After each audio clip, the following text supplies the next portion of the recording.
Okay. Oh no! Wait, no, no! I did. I restarted it. We're rolling. Three. Roll! Solomon Express is my favorite show. It kicks fucking ass. Shimille and Angry Anonymous. Gonna have a blast. Solomon Express.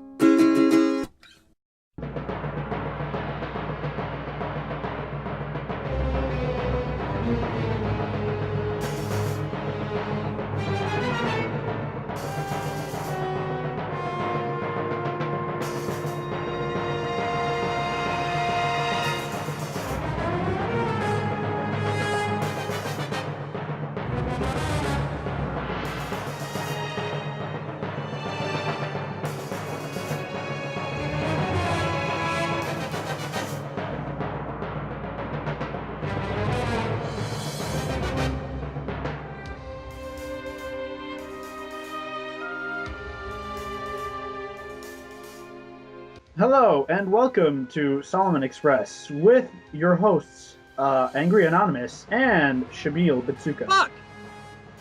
Yeah. Fuck shit! This is episode 2, which has been long awaited by no one. So yeah, I've been waiting. welcome. I was waiting for it. Were you? I don't think. I think that you were busy dying from fevers. I was and shit. waiting. Fucking. So, what are we doing today? We're I don't know. talking about fucking Gundam, probably. Stupid. Fucking No, stupid ass maybe? show. Fucking stupid ass franchise. Fucking stupid ass robots. Stupid ass fucking new type ass shit. Fuck! We still like it though. Yeah, it's pretty good. We're talking about Zeta and Double Zeta. Zeta today. Gundam, Double Zeta Gundam. You could say this is the Triple Zeta show. Triple Zeta? Triple Zeta. Zeds. Triple Z. God. Oh my god. I don't think Oh. I can handle that Zeta. Oh my fucking. Oh my god. Hold on. Jeez. Oh my god, dude. Oh god, dude. Yeah? Is it happening? It's happening. Shit, it's begun. So. So. All right. So. Before we begin, what has been going on? What have you been up to in the world of Gundam? Mech related, Gundam related, net related. What's up, bro? I've been building kits for no fucking reason. Been watching some other shows. You fucking faggot. You fucking queer. I know. I just built Riggy Ziggy right over here. Fucking beautiful thing. I've been doing a let's play. No. It's dumb. It's a dumb thing I've been doing. Stupid. A lot of work. A lot of work for nothing. It's lot of work for stupid. It's fucking dumb. But it's beautiful and everyone loves it. Yeah. So far I haven't gotten one single complaint about the let's play. Whereas Uh-oh. with this show, we've gotten multiple complaints. Oh, yeah. In That's just- rapid succession, just you fucking suck. You fucking guys aren't funny. And they're right. They're absolutely, positively correct. 100%. No questions asked. Are you asking questions? Excuse me, sir? Are you asking me things? Shut the fuck up. Oh. So yeah, we're gonna talk about Zeta Gundam, Double Zeta Gundam. We're doing it right now. It's happening. Really? Yeah, we're gonna. All right, so. We're gonna delve into it. We're gonna. I swear to God, I'm not just buying time because I have nothing to say. I promise you. Zeta Double All right, Zeta. so Triple we're just Zeta. gonna discuss. We're gonna discuss this. We're gonna discuss the characters, designs, and things that we liked about it, things that we disliked about it, and also with designs going into that as well. Things that I like. And Things that I like. Nothing. Things that I don't like. everything. Exactly. Oh, I was waiting for you to come in. I knew that you knew that I knew. What's up? I knew. All right, so what happens to Double Zeta and Zeta? Lots of shit. Yeah, some stupid ass shit goes down. All the guys from Mobile Suit Gundam come back. When I say Not all the all the guys, I say guys. all the guys. I mean all the important guys. All the guys that survived. All the important ones. They're back. They're back for more action, more adventure, No more walking. romance, more mystery, more drama, more. They're dead. A lot of them are dead. A lot of them are dying. Everyone's dying. My God. Why can't they stop? My God. Oh God. Jeez. But not only are they back, there are new characters coming in saying, "Hey, what's up? We're new." We got Camille Bidon, Yep. who is one angry motherfucker. One sick, sad little piece of shit. He is one upset young man. I don't know where I was going with that. I'm sorry, I totally fucked that up. Don't know where I was going. Don't even care. Moving on. Fuck Camille. Next character, Quattro Bajin. Quattro Bajin. Quattro Bajin. He's not the Shars. Not the Shars. No, he is. He's sharp. We're not doing that joke. Oh. No. Shut the fuck. Shut the fuck up. We're not doing it. Quattro Bajin is Char. 4 vaginas is Char. 4 vaginas? I wish I had 4 vaginas. I do have 4 vaginas. They're not attached to me, but I do get inside them every once in a while. Oh! So anyway. Oh! 4 vaginas. 4 vaginas. He makes his triumphant return immediately. As Go on. he makes a triumphant return as a man who has no purpose in his life, and the only thing he knows how to do is fight. So there we go. He's a fucking piece of shit. Nobody likes him. Nobody should like him. Fuck you. Next character. Bright No. Bright No. Alright, the recurring character from Mobile Suit Gundam is back with even The a eternal larger lust. He has a larger lust for burgers this time around. never stops eating them. He doesn't give a shit. Who the fuck knows? And let me tell you something. Let me tell you something about Bright Noah. He's the best character in this show. The best. Not really, but he's pretty good. He's pretty good. He's pretty much the father figure. Again. Once again, the father, the man. Nothing really to say about Bright. He doesn't really do much, to be honest. They make a really big deal about Bright the fucking Bright's here, dude. We're gonna get the eternal captain on our side, bro. But then he gets on the team. He does nothing really. He's just being the captain. Whatever. Who gives a shit? Who fucking cares? Next character. Emma Sheen. Yeah. Emma Sheen. Emma Sheen is the big sister of the ship. Yeah, she's the new Mirai, I guess. I don't fucking. I guess so. She's like Mirai meets Sayla. Yeah. Yeah. We got, Only not retarded like Sayla. But and she gets the Mark II as well. She flies in a Gundam. She's a Gundam pilot. She's a Gundam pilot, flying around and shit, fighting shit. Fuck it. She's probably one of the better characters in the show, I'd say. I kind of like her. Yeah, her development through the show. Yeah, she's quite developed. Yeah.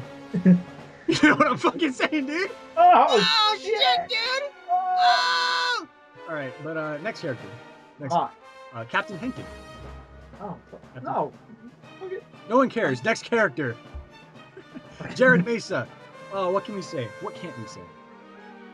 Jared? Well, alright, he's a stuck-up little bitch who has, I don't know, self-confidence issues and keeps trying to prove himself, and also has a lot of problems that he blames on others before seeing that it's all his fault. Everything bad that happens in Jared's life is Jared's fault. But Jared being the man he is, with the huge cojones he has, cannot accept it. Can't accept it. He's just like, I don't think so, bro. Dude, those fucking assholes, they keep fucking with me. I don't even know him like that shit, dude. Sure, I killed his mom, but come on, man. I killed your mom, but you gonna cry about it, dude? Come on, dude. Like, come on, man. You gonna fucking cry, dude? You can be a little fucking Don't be a little bitch about it. It's only your mom. Shit. So, yeah, that's Jared, basically. Next character. We also got Yazan. Right, Yazan Gable, the psycho. The murderer of all, the guy who violator. The chief violator. Chief. Captain Dick Stick in. That's what I call him. It's not a very good name, but it fits. It suits him. Look, Yazan and the Hambrabi are the best. Yazan and Hambrabi are a team. They're a what do you say? A gruesome twosome? That is. I'd say that. I'd say yeah. Not much to say about Yazan.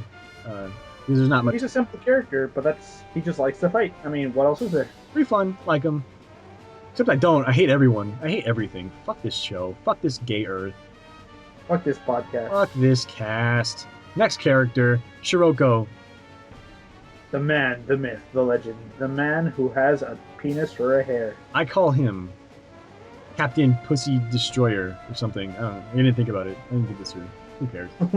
Shiroko gets all the bitches. Deservedly. He deserves them all. He deserves the bitches. Does he though? I mean, he's kind of... No, he doesn't. He's a creeper. He's a fucking creep. Fuck that guy. He has a kind of like. There is so much shit behind him that it's not even well documented. All his motivations and everything. Okay, And I have it right here on paper. Let's see. Well, let me get my sheets. My sheet of paper. Okay, here it is. It says here that Shiroko is a fucking asshole. There you go. There it is. Done. We analyzed the character. He's a fucking asshole. That's pretty much all there is to it. Yeah. Even when he's doing things that seem beneficial, They don't. it's not really. He's just being a fucking shithead. Then we have Basque, who is, you know, the man with the goggles. Yeah, he's Goggle Bro. Pretty good. Goggle bro. Goggle Bro. I like Bosk. He's funny. He's funny looking. He's huge. He's huge, dude. He's like 6'7" or some shit. Fucking giant ass man. He's just going around punching everybody in the fucking mouth. He doesn't give a shit. I mean, you wouldn't fuck with him. He was right in front of you. That fucking. Hey, you know the last guys who fuck with that? You know who they were? Xeon. Guess what happened to those guys? Fucking dead. They're all dead. Yeah, but they're all also dead. Eventually they're all dead. Don't worry. Look, man, they gave him a diet and he got a little offended. Yeah, he got upset. He's like, "Fuck you, dude." He said, give me back my burgers, bro. Dude, I want to have a neck. I don't know. Bosk is pretty good. Jamitov Hyman. Nothing really to say about him. Nothing much to him. He looks like a fucking pedophile. Yeah, he does. He looks like he'll touch you in ways that you probably want him to. But with a mustache like that, who wouldn't? A beard. Does he have a mustache? Yeah. That was like a goatee, Fu Manchu or some shit. I don't know. I don't remember, dude. I don't even remember. Who cares? Who fucking gives a shit about Hyman? Pop his Hyman. All right. Next character. That's really like all the important ones, actually. No, Who fucking else? you gotta remember fucking Amuro Ray. He's not important. What? What? Oh yeah, Amuro comes back. He's like, I don't want to fight anymore. He's a little fucking bitch. But he gets over it. He learns that having a penis is more important than being a cunt. Indeed. I'm not sure what that means or why I said it, but there it is. These are facts that I've determined through study and deliberation. Oh, man. So let's get into the meat of this. Oh yeah, Katsu Kobayashi's a piece of shit. Okay, now let's get into this. Let's get into it. Mobile Suit Zeta Gundam is the direct sequel to Mobile Suit Gundam, which we talked about like 2 months ago. You probably don't remember because it's been fucking 2 months. But I bet that most of the people who have subscribed to us at this point don't even know or don't even care. they don't even remember that this is like a webcast show. They think it's an LP channel. They think. And that's fine. I'm Poor souls. okay with this. But yeah, this is the direct sequel made by the same guy. But a lot of the creative staff. Yoshiyuki Tomino's. Yoshiki Tomino. Yeah, same guy. Coming in. He's coming back. He says, "Hey, excuse me, guys. Let's make another. Come on, Guys, I need to pay the bills. Come on. my head's getting really starting to thin out. I need to get some money so I can get some no game. Can you start this?" And magic. And then they do. Magic was born, a masterpiece. From the shadows, from the darkness, came and said, "Hey, what's up? Mobile Suit Zeta Gundam." Pretty good show. A pretty good show. Kunio Okawara comes back, designing some robots, but he's also And joined. so do a lot of people, man. Fujita. Doing most of doesn't everything. Kawamori show up a little too? Did Some shit? you say Shoji Kawamori? Mm. No, he doesn't. He didn't? No, absolutely not. I thought for sure at least one design. I don't think so. If he is, then that would be amazing because I don't think that's true. All right, we got Izubuchi in some designs. We got Izubuchi, I think, in Double Zeta Gundam, but I don't know about Zeta. Is he Zeta? I don't fucking know. The point is, there's more people here. There's a bigger staff. Everything's more professional. They got more funding. Hmm? They got more funding. They got more dollar bills. First of all, more dollar bills. Second of all, more peeps. Third of all, better something. And fourth of all, they have a full-length show now. It's not fucking cut loose like quarter left. If I had a proper speaking, that would be a real sentence. So Shimille. What? Shimille. What?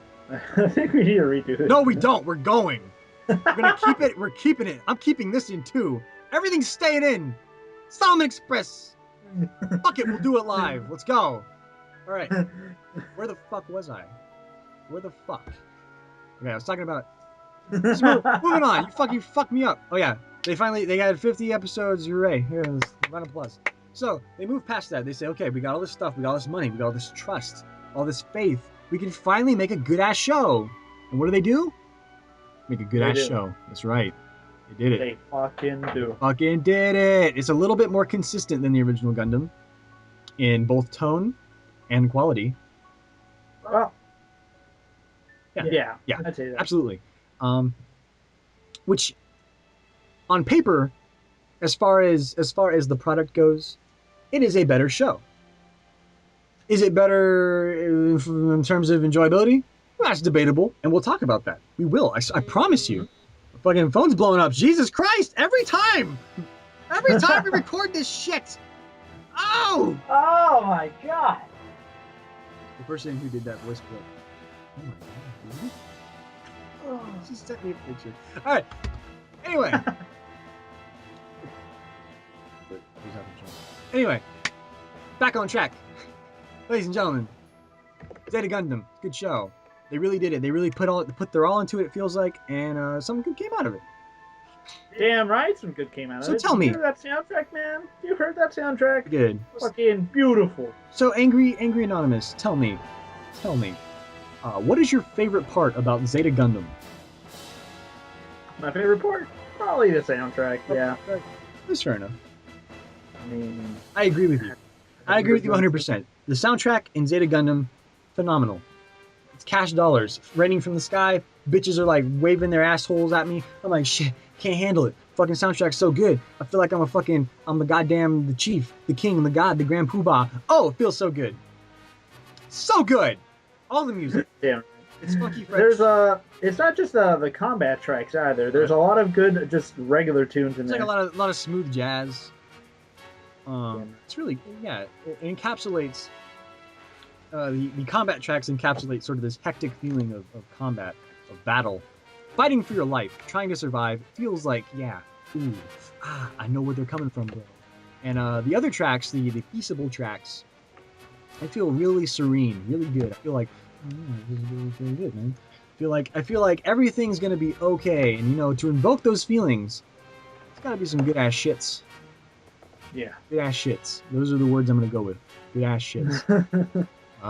There's other tracks too. There's like these really suspenseful, tense tracks, and it's sort of like this mix. The whole soundtrack in general is sort of like it definitely gives the feel of a like epic space opera or something like that. Definitely, and the entire soundtrack is sort of like a mix between orchestral scores and this poppin' sort of funky, jazzy. They got slap basses in there. They got slap basses. So many fucking slap basses. You have no fucking idea how much slap bass is going on in this show until you've seen it. Until you know. You will never know. Until you know, you will never know. These are facts. Undeniable facts. I wish I knew. I don't know. Fucking Jesus. But you know what? One day, you will know. I wish we all could.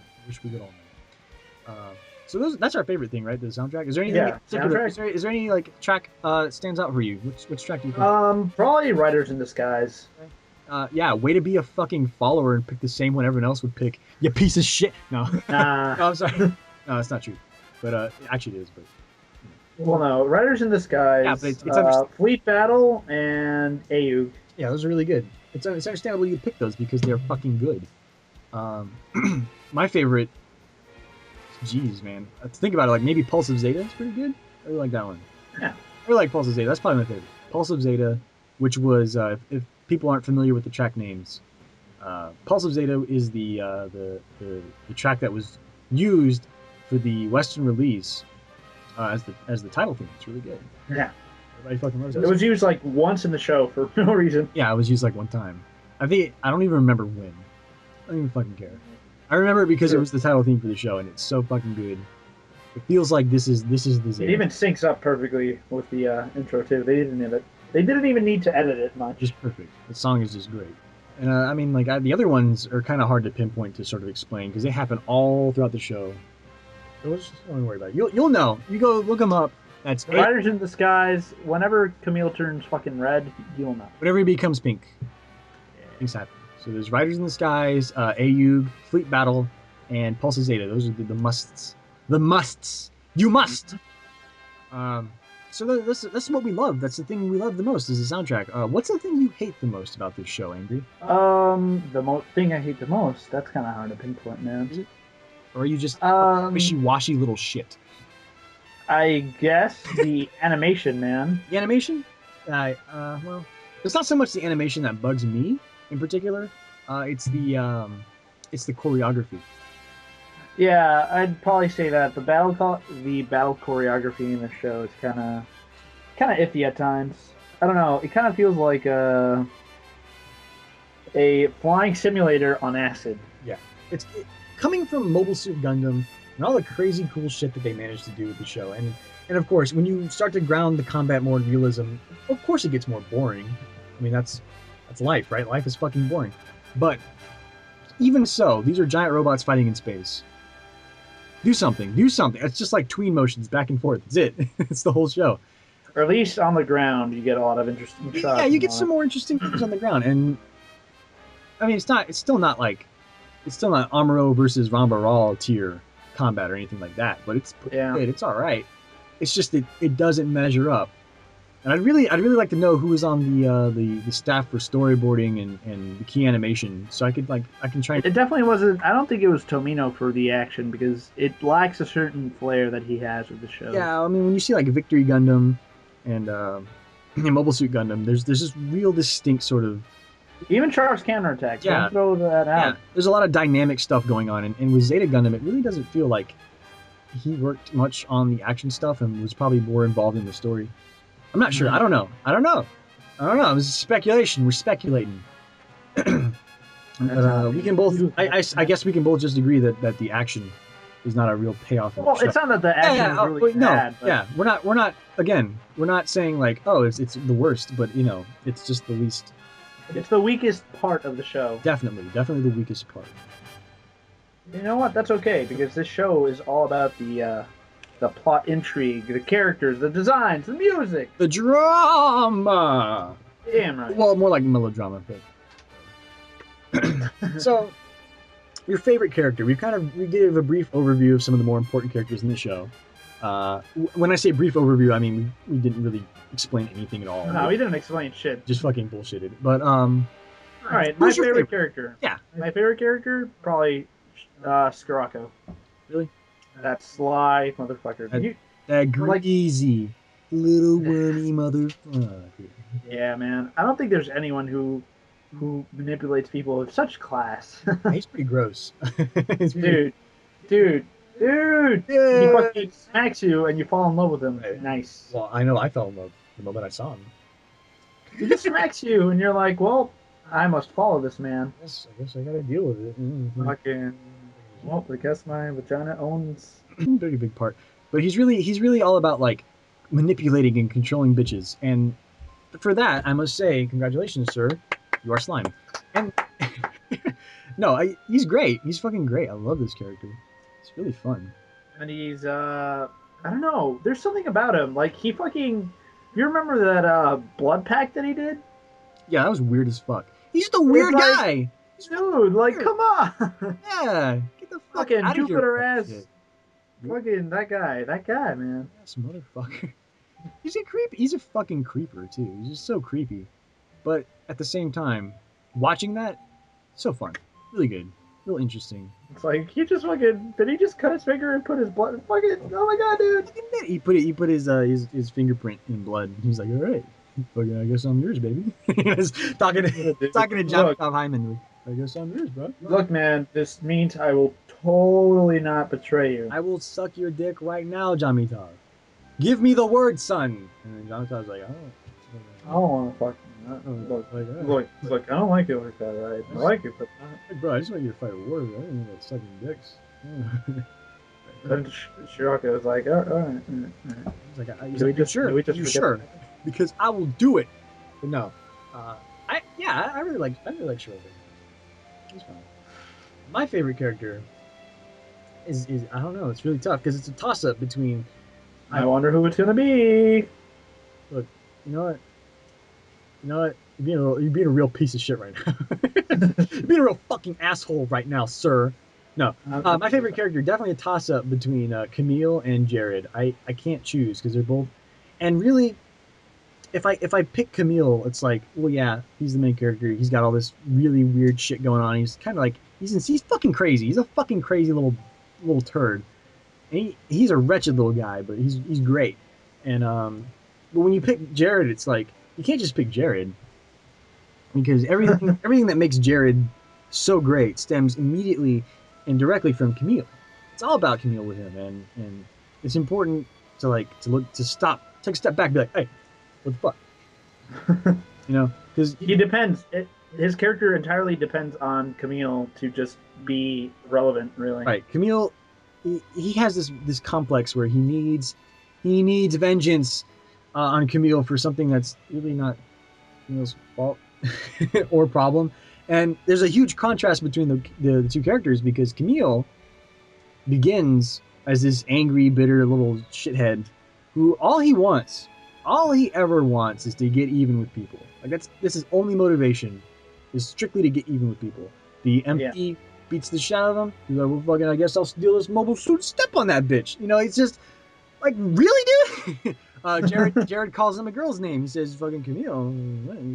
That's like a fucking girl's name, dude. Girl's name. It's fucking dude. Fucking little faggot ass bitch, fucking faggot.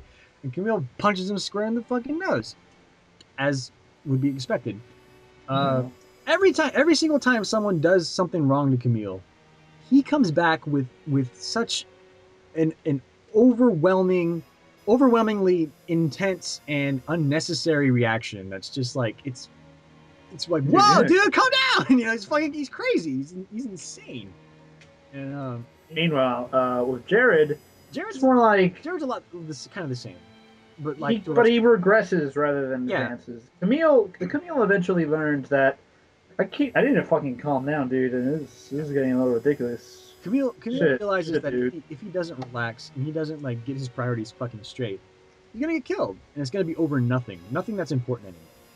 Whereas Jared, he dies fucking pitiful death, a pointless one. Where just like him, he dies as pointless as he is.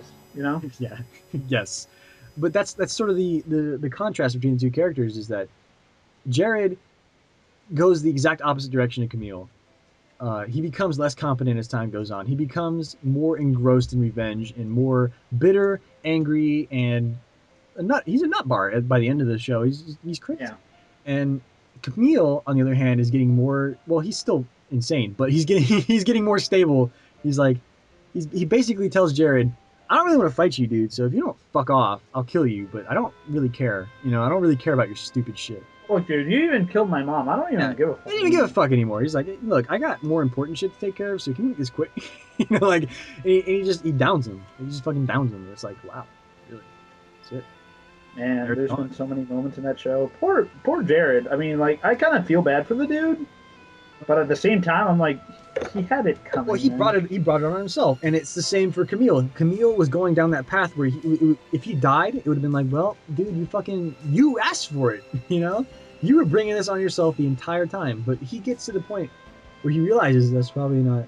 I should probably calm down. I should probably relax. I should quit being such a little shithead, and he avoids that fate, that death. Barely. Well, I mean, he avoids the pointless death. If he had died at the point where, you know, he was most likely to die, it wouldn't have been a pointless death. It just would have been, well, it would have been as much of a meaningful death as any. But you know, whatever. So move away from favorite characters, I guess, unless you have anything else you want to say. Neo Xeon a shit. Neo Xeon is a shit. That's right. You're right. It's true. Well, it's Axis Xeon right now. Axis Xeon. Yeah. Axis Xeon a shit. They're pretty shitty. So okay, let's move away from that. Let's talk about our least favorite characters. So who's your least favorite? All right. No. Ground rule. We can't put cats. No, we can. Nah, man, we can't. That's just too. So let's too talk about easy. how Cats is our least favorite character. Let's talk about it. Talk about that. All right, no. That's not true. Cats isn't my least favorite character. Cats is my least favorite person. Not my least favorite character. My least favorite character, probably that one chick that used the Garibaldi beta.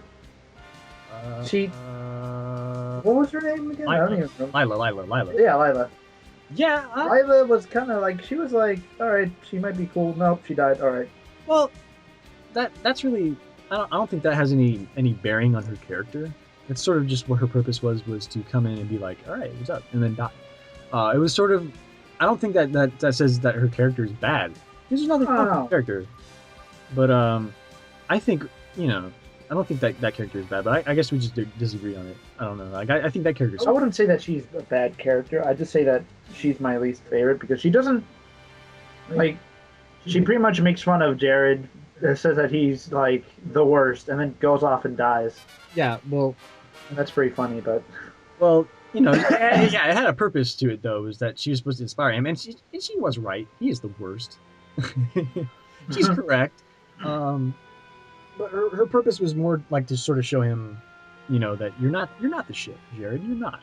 As much as you want to believe you are, there are people out there who are fucking better than you, and but of course, even she gets taken down, and it sort of is just it's there to entrench Jared down his path of shit, where he wants to get revenge on Camille for fucking all his shit up, and killing Lila was the first step, I guess. Yeah, I mean, my least favorite character would be Rosamia, but Bottom, she's pretty. Rosamia, yeah. She's pretty useless. She doesn't. Wait, I mean, like you say that Lila is useless, but Rosamia is really useless. There's no purpose to that character at all. Give me a moment. I need to get like a glass of water. My throat just dried up all of a sudden. Intermission. All right.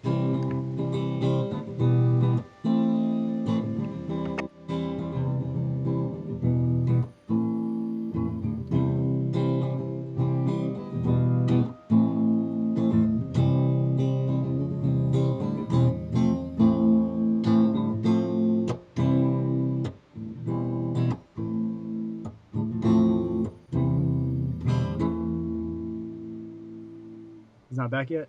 Fucking Jesus Christ. And we're back. Are we? We sure are. Are you sure? All right, now. I guess we're back. Yeah, fine. Wait, let me just get a sip. So yeah, Rosamia, piece of shit. Fucking not worth anything. Fucking just terrible. Well, I kind of like the connection that Camille had to her. It's just kind of like pity and like... I don't know. I feel like they could have gotten that with anybody and not used her at all, because there really was no purpose to that character. She really didn't do anything. It was just supposed to be, oh, it's a 4 again. Great. But not really 4. It's not as good as 4. It's this stupid fucking bitch. Who cares? This is really... I just kind of like it. Like, look, that one time that they got Rosamia, they captured her, and she's just playing with the kids, and Bright and Emma just look at her and they're like, what the fuck, dude? Well, I mean, she's fine. Like, she's not... It's not... I'm not saying, like, she's... Oh, well, she's terrible. Like, she's the worst person or anything like that. It's just, like, this character, useless. Absolutely useless. Doesn't really convey anything new that we haven't already seen with another character. There's really no point to her. Just this pointless fucking thing that happened just to sort of call back to those feelings of 4, but it's not as good as that, and it's not... And there's really no reason to have it be that way. Like, it's just, like, this... It's like filler, almost. Like, you didn't need it. I don't know. I guess we can disagree on that. I personally like Rosamia. I guess we can disagree. I'll think that Rosamia's terrible, and you'll think that shit tastes like spaghetti and meatballs, and that you enjoy to slurp it down all day. Yep. All right. I'm glad we've reached an understanding that you're a shit slurping idiot. So, moving away from characters, what's your favorite episode of the show? What do you think? My favorite episode would probably be the episode where Amuro finally gets his shit together, slams a fucking plane into an Ashamar, and just kind of glides away. Yeah, it's pretty good. I don't have much to say about that episode. I mean, Amuro throughout this entire show, up until the point you're talking about, Well, it's not just that. It's just like the scene, the very scene where Amuro is getting off his parachute right into the Mark II's hand, and then he sees the Gundam, and he's like, wow, like you can tell that he's just looking at it. He's like, wow, dude, that's the fucking new Gundam, man. And then he sees Char, it's like, damn, that's probably like the best scene out of that show. Yeah, it's pretty good. I felt more like the value of that episode came from just all this build up, where Amuro is just being a piece of shit. Because like when you first see Amuro, you could he's not what you'd expect. Well, you just see him. He's I don't know. I expected something like that. Well, no, like when you think of Amuro, you think like, damn, he's that hotshot ace pilot who like. No, Amuro's always been. I wouldn't say hotshot, but he's still like that cool ass ace pilot that we saw. I don't know, dude. That's not Amuro. Like not yet. That's Amuro later in this show. Amuro in Mobile Suit Gundam was never that guy ever. No. This is definitely a predictable sort of direction for him to go. Is just becoming more and more depressed and sort of just like not wanting to deal with anyone's shit. Like fuck off, leave me alone, bro. Like that's just sort of his deal. And it is it's really pathetic to see him like that, because he can make a difference and he does make a difference. It's just that he needed so much coaxing to do it. It's like, wow, this guy's in a bad place. But yeah, seeing him come out of that is just. But he did it so well. Like, I don't know, you could never top that. The things that he did just to. Yeah, he had to become relevant in the show immediately. So he's like, well, what's the best way to do that? Oh yeah, crash a fucking plane into a thing. And it was really like this badass sort of like action hero moment where it's like, what? Wow, you can't even fucking believe what you're seeing. And he doesn't even blink. He doesn't give a shit. He's just like, man, fucking Mondays. He didn't think twice. He's just like, hey, Katz, get the fuck out of the plane real quick. I gotta do a thing. I gotta do a thing. Yeah, I gotta take care of. Papa's gotta take care of business. You gotta scoot, sonny boy. It's just another Monday for. It's another Monday for Amuro motherfucker Ray. So, yeah, it's a really good episode. I like it. And what is your favorite? My favorite episode is where the Ayug drops down into Jaburo and fights the Titans down there. It's really good. It's got everything. It's got everything you want. It's got the actions, the dramas, the butthurt. All of it's there. I really like the dynamic between Camille and Quattro, where where Quattro is like basically telling him, "All right, dude, you got to get out of your mobile suit and shoot some guys. Can you do that for me? Can you stop being a little bitch for a second and fucking do me a favor? Shit!" And Camille's like, all right, fine, shit, I'll do it. And Camille gets this new type flash. And he's like, shit, dude, this Rekko is in trouble. And so he's like, what? No. Yeah, he's trying to run back to his mobile suit, and Quattro's like, where the fuck do you think you're Did I just fucking tell you to shoot these motherfuckers?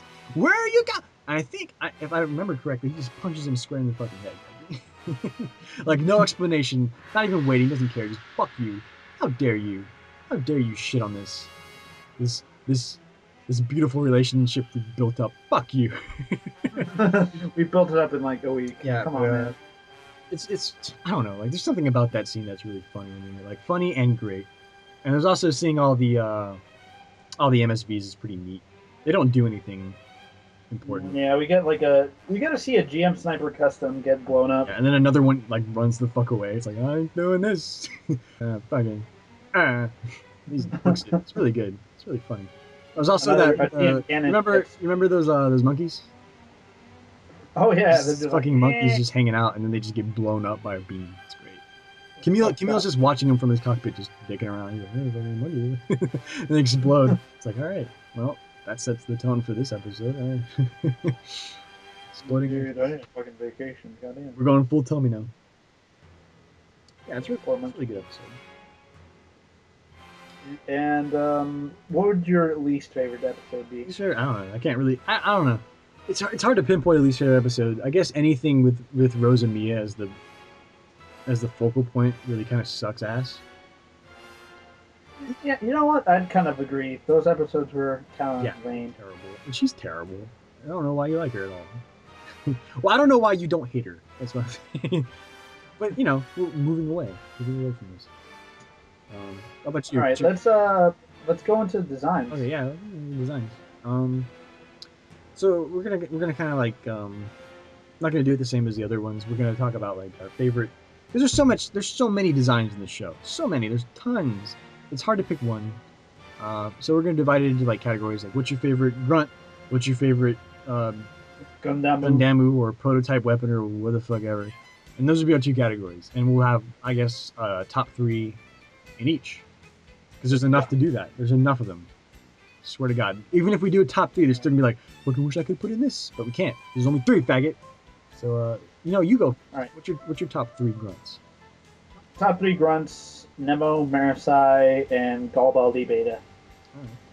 Any Galbaldi Beta might be better than the Marasai, but I don't know.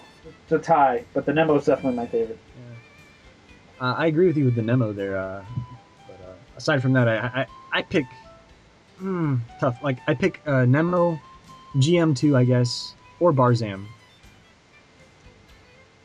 GM2. I'll go with GM2. So Nemo, GM2, and Hyzak. Definitely Hyzak. Hyzak has to be in there. It's just like the best. I would pick Hyzak, but I don't know. It's one of the best Zaku designs of all time, bar none. Yeah, because it's made by the Federation. Oh!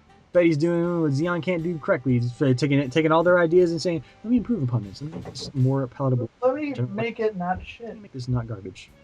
I do love its face, though. It's like, oh shit, dude. Yeah, look what's going on. It's got this surprised ass face like the Zaku one does. It's so good. It's like, oh, fuck.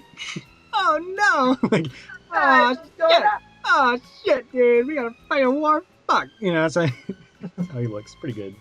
The Nemo is just this really solid design, Yeah, it's got these beefy ass arms. Big Popeye ass. It looks like it looks like it ripped your head off. It looks like you look like you twist your fucking head off like a fucking pop top. Fucking shit, dude, you got me. This is really solid design, good color scheme. I love everything about it. I can't.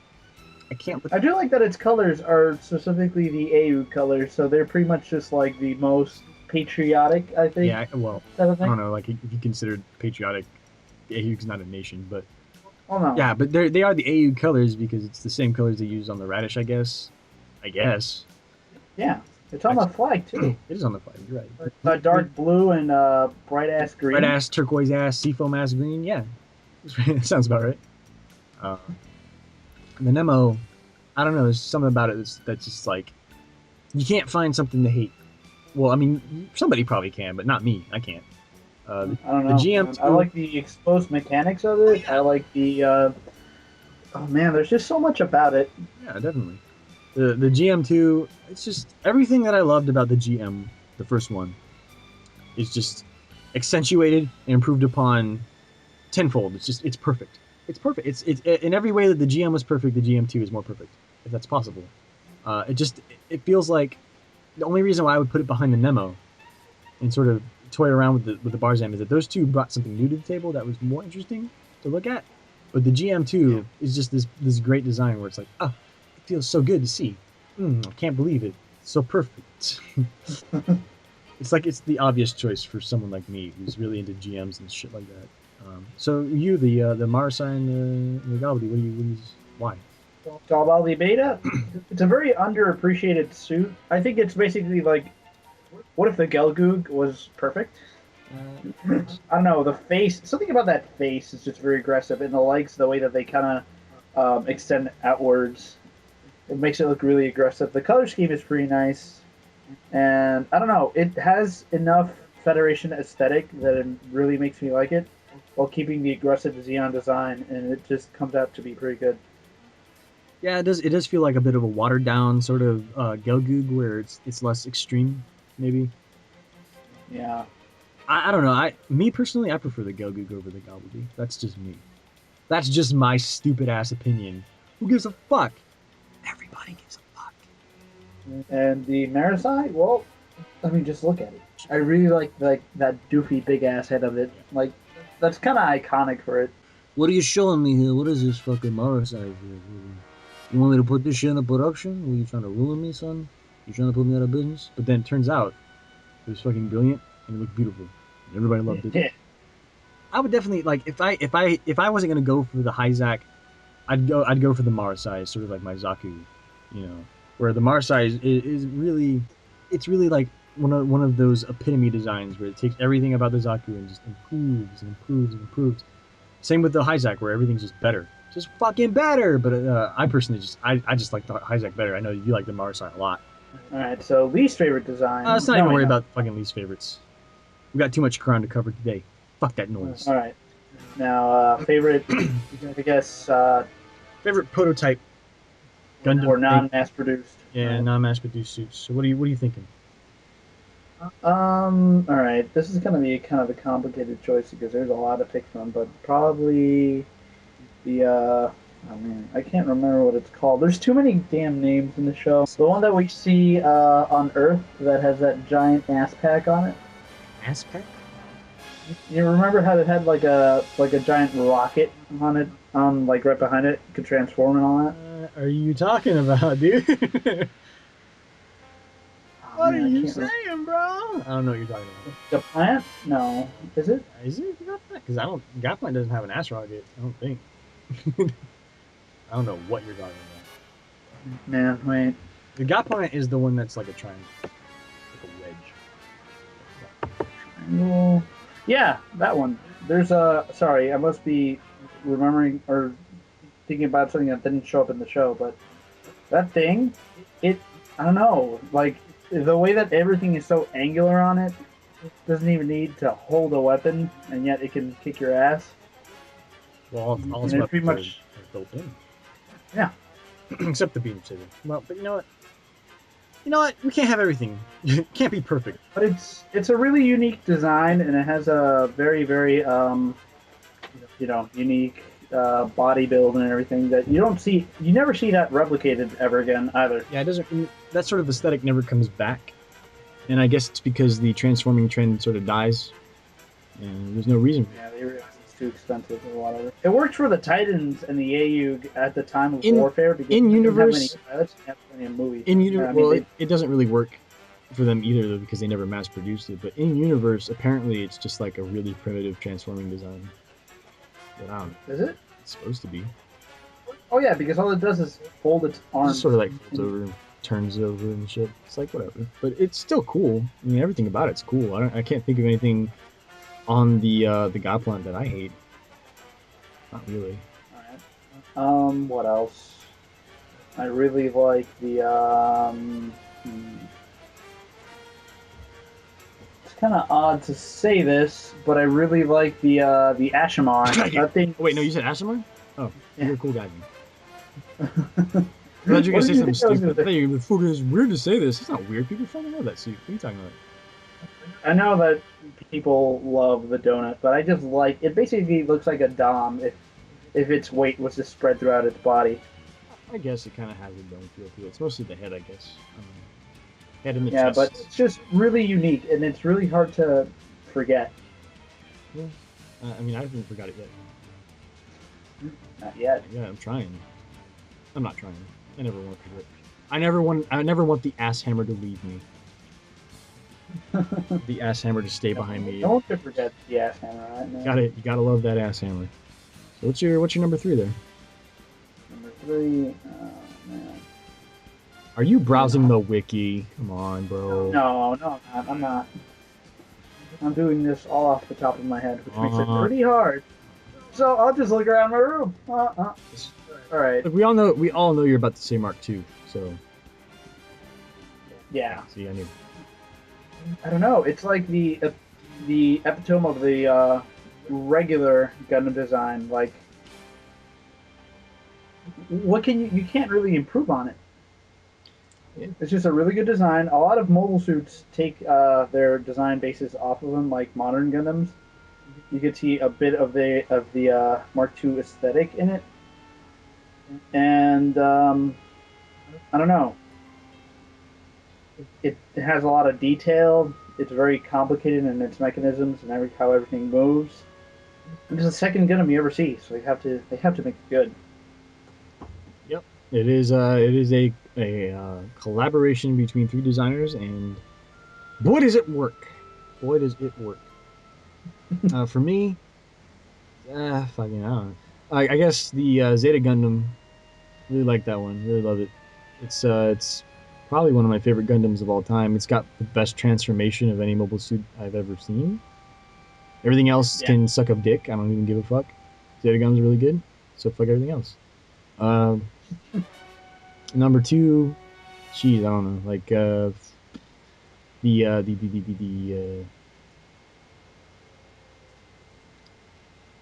Gapfly. Yeah, that guy. Gapfly's really fucking amazing. I like that design so much. Yeah, that's a really nice. It just looks really fucking pissed off and mean. I like it. It's transforms into a giant space bug, and that's cool. I can dig that. It looks like it'll, I don't know, eat you. It looks like it'll eat your shit. I think it's its knees become like fucking claws or something. Claws. Yeah, like the outer armor collapses back and lets the thrusters just kind of sit there, while the claws just come up forwards, which is weird. It makes no sense, but it looks cool. Well, it makes perfect sense to me. The logic is that it's awesome, and therefore it must happen. Damn right. Damn Skippy. My number three. Gosh, I don't know, dude. The Mark II, I guess. Mark II. We're gonna go Mark II. Gonna go full Gundam here. Gundam's, bro. I agree with you on everything. It's good. It's got a lot of detail. It's real nice to look at. It's got a solid aesthetic. Really iconic. There's nothing really about it that you can look at it and say, "Fuck this," but everything's real solid, and it's like you can tell that the three guys who put the work into this all contributed something really good. And when it finally came down to the final amalgamation of all their ideas, you got something that's truly amazing. And I think the fact that that happened in and of itself is truly fucking amazing. It's great. Yeah, it's pretty good. Yeah. Any final thoughts on Zeta Gundam? Anything else you want to say? I'll say this. Zeta Gundam is not like the perfect masterpiece that people say it is. It's kind of an old show and it has a few of its own problems. But there's a lot of heart behind it. Like, you could tell that Tomino really wanted to go really in depth with things and really wanted to bring out characters more instead of keep the focus on mobile suits. And generally, he tried to get the most out of the potential of the future of UC through Zeta. So I can commend him for that. Yeah, Zeta really feels like it's building up to something exciting for the future, and it really feels like it's taking all of the themes and all of the feeling from the first show and amplifying it, and maybe taking a couple things out and putting some new things in. And as a sequel series, it delivers. You know, it brings you the characters from the old show. It brings you new characters to look at. It brings you the same environments, but there's new things about them that you discover, and there's new things to see. There's all kinds of places on Earth that you haven't seen yet, and they bring you there. They bring you to old places too. They bring you back to Side 7 and Green Noah. They bring you back to Jaburo, but it's all different. None of it's the same. It's been 7 years. Things have changed. It really shows, and not only physically but also politically. Everything's different. So it really builds upon that. And it takes this idea of change and this feeling of looking towards the future to a level that you don't expect. but once it gets going, it really gets going, and there's a lot of characters in there that have some important things to say and some important ideas. And there's other characters that don't even have much to say, and they don't really have any ideas because they're idiots. But that's all part of the universe. There's important characters, there's unimportant characters. Everything meshes. You know, it's really a natural feeling, even though it's melodramatic. And anybody who tells you it's not is a fucking liar. It's like real. It's over dramatic, and everything about it's just like you don't even. It's not realistic drama, but the feeling is real. Everything that you're feeling is real. So it's even characters like what's her face? Rebecca Lamond, right? Yeah, Rebecca. I know people hate her. I know. I understand. No, but there's definitely a reason to this character, and no, but like she's made to be hated. Yeah, that's what I mean. There's a reason. She is she's a terrible person. She's a scumbag, and there's a reason she's a scumbag. People misunderstand why. Well, no, it's not because she's a woman. It's not. Well, okay, people don't misunderstand, like, you know, this character is supposed to be hated, but they misinterpret a character that's terrible, you know, as a person, for a character that's terrible as a character, and she's not. She's actually pretty intriguing and interesting to watch and really fun. and entertaining, but you have to separate reality from fiction, and just understand the fact that just because this character is a rotten person doesn't mean that they can't be entertaining to you. You have to get past it. You have to get past that. A lot of people can't. I don't know why. I have no idea why that is. It's a weird thing that people do, especially on M and 4chan. I have no idea what the hell these people's problems are. Can we take just a moment to discuss this? Well, Rekkawa? Because we just want to talk about her, yeah, like in depth. I guess. I mean, she's an adrenaline junkie. She really likes to put shit. She likes to be in bad situations. She's like addicted to bad situations. She's got a problem. Yeah. She's sick. She's a sick-minded. And there's also this problem that, well, a lot of people say that, oh, she's just like some kind of super feminist. She's really not. Well, no, she's not a super feminist, but she is. She masquerades as one. She likes to use that as an excuse to get away with stupid shit. Yeah, and she doesn't.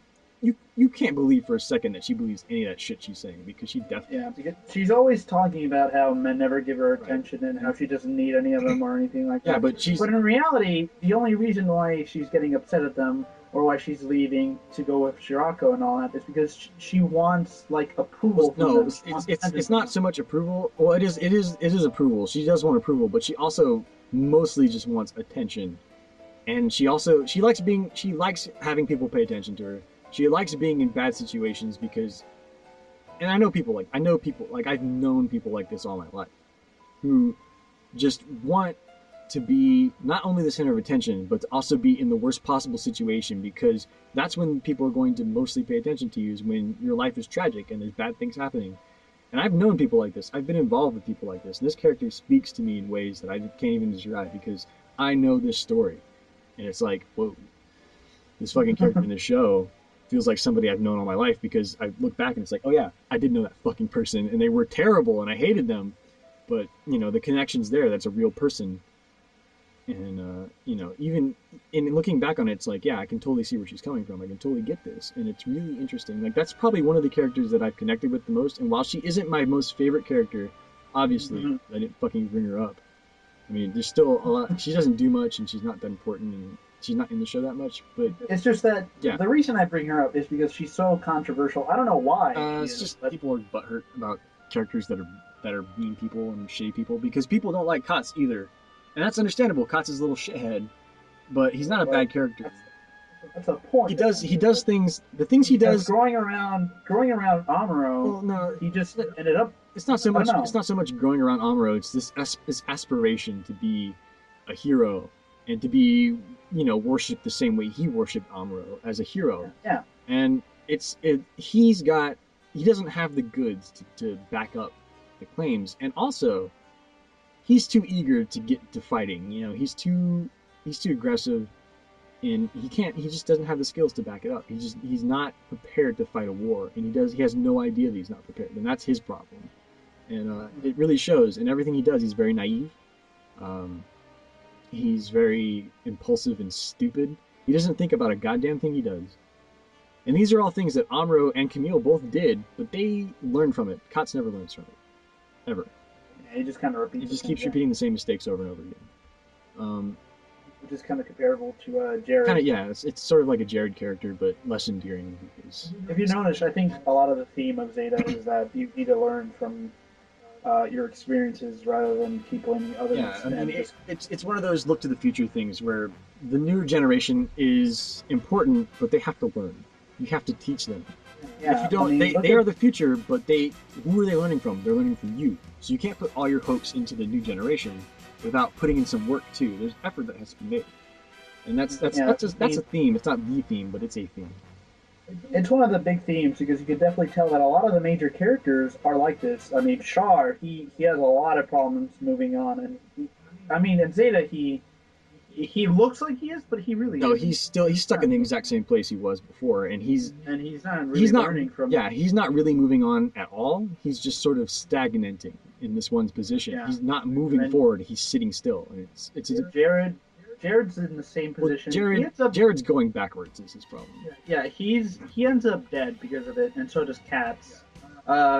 Quattro, he went through a lot of shit because of it. Yeah, he And would have had a better life if he just learned how to get over it. But it's understandable that he can't. It's understandable that a guy like that can't deal with letting go of things. He can't deal with, just sort of forgiving and forgetting anything. Even when he tries, there's still this lingering where he sets aside one problem and just adopts another one that's completely unrelated, and just continues to stifle his growth. He's got serious issues, but he can't work them out because he doesn't even realize he has them. Yeah, as opposed to Amuro, that he knows that he has a problem. Amuro he does overcome them. Yes, he gets over things. I mean, he still has problems, and some things he can't get over.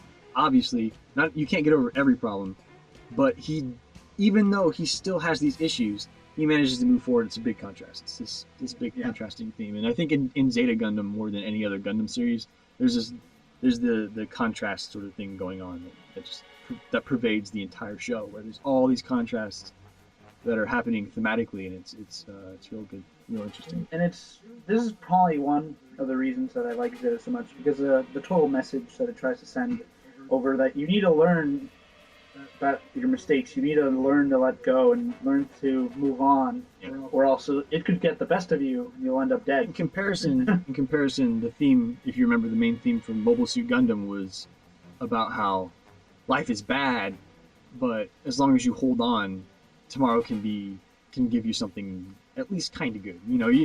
It's a bittersweet. It's this bittersweet sort of feeling where everything can turn out all right if you try, and sometimes if you try, it doesn't turn out right. But hey, fucking, maybe you'll get something out of it. And that was sort of the feeling where you got at the end, where Amuro's sort of floating back. Everything's terrible.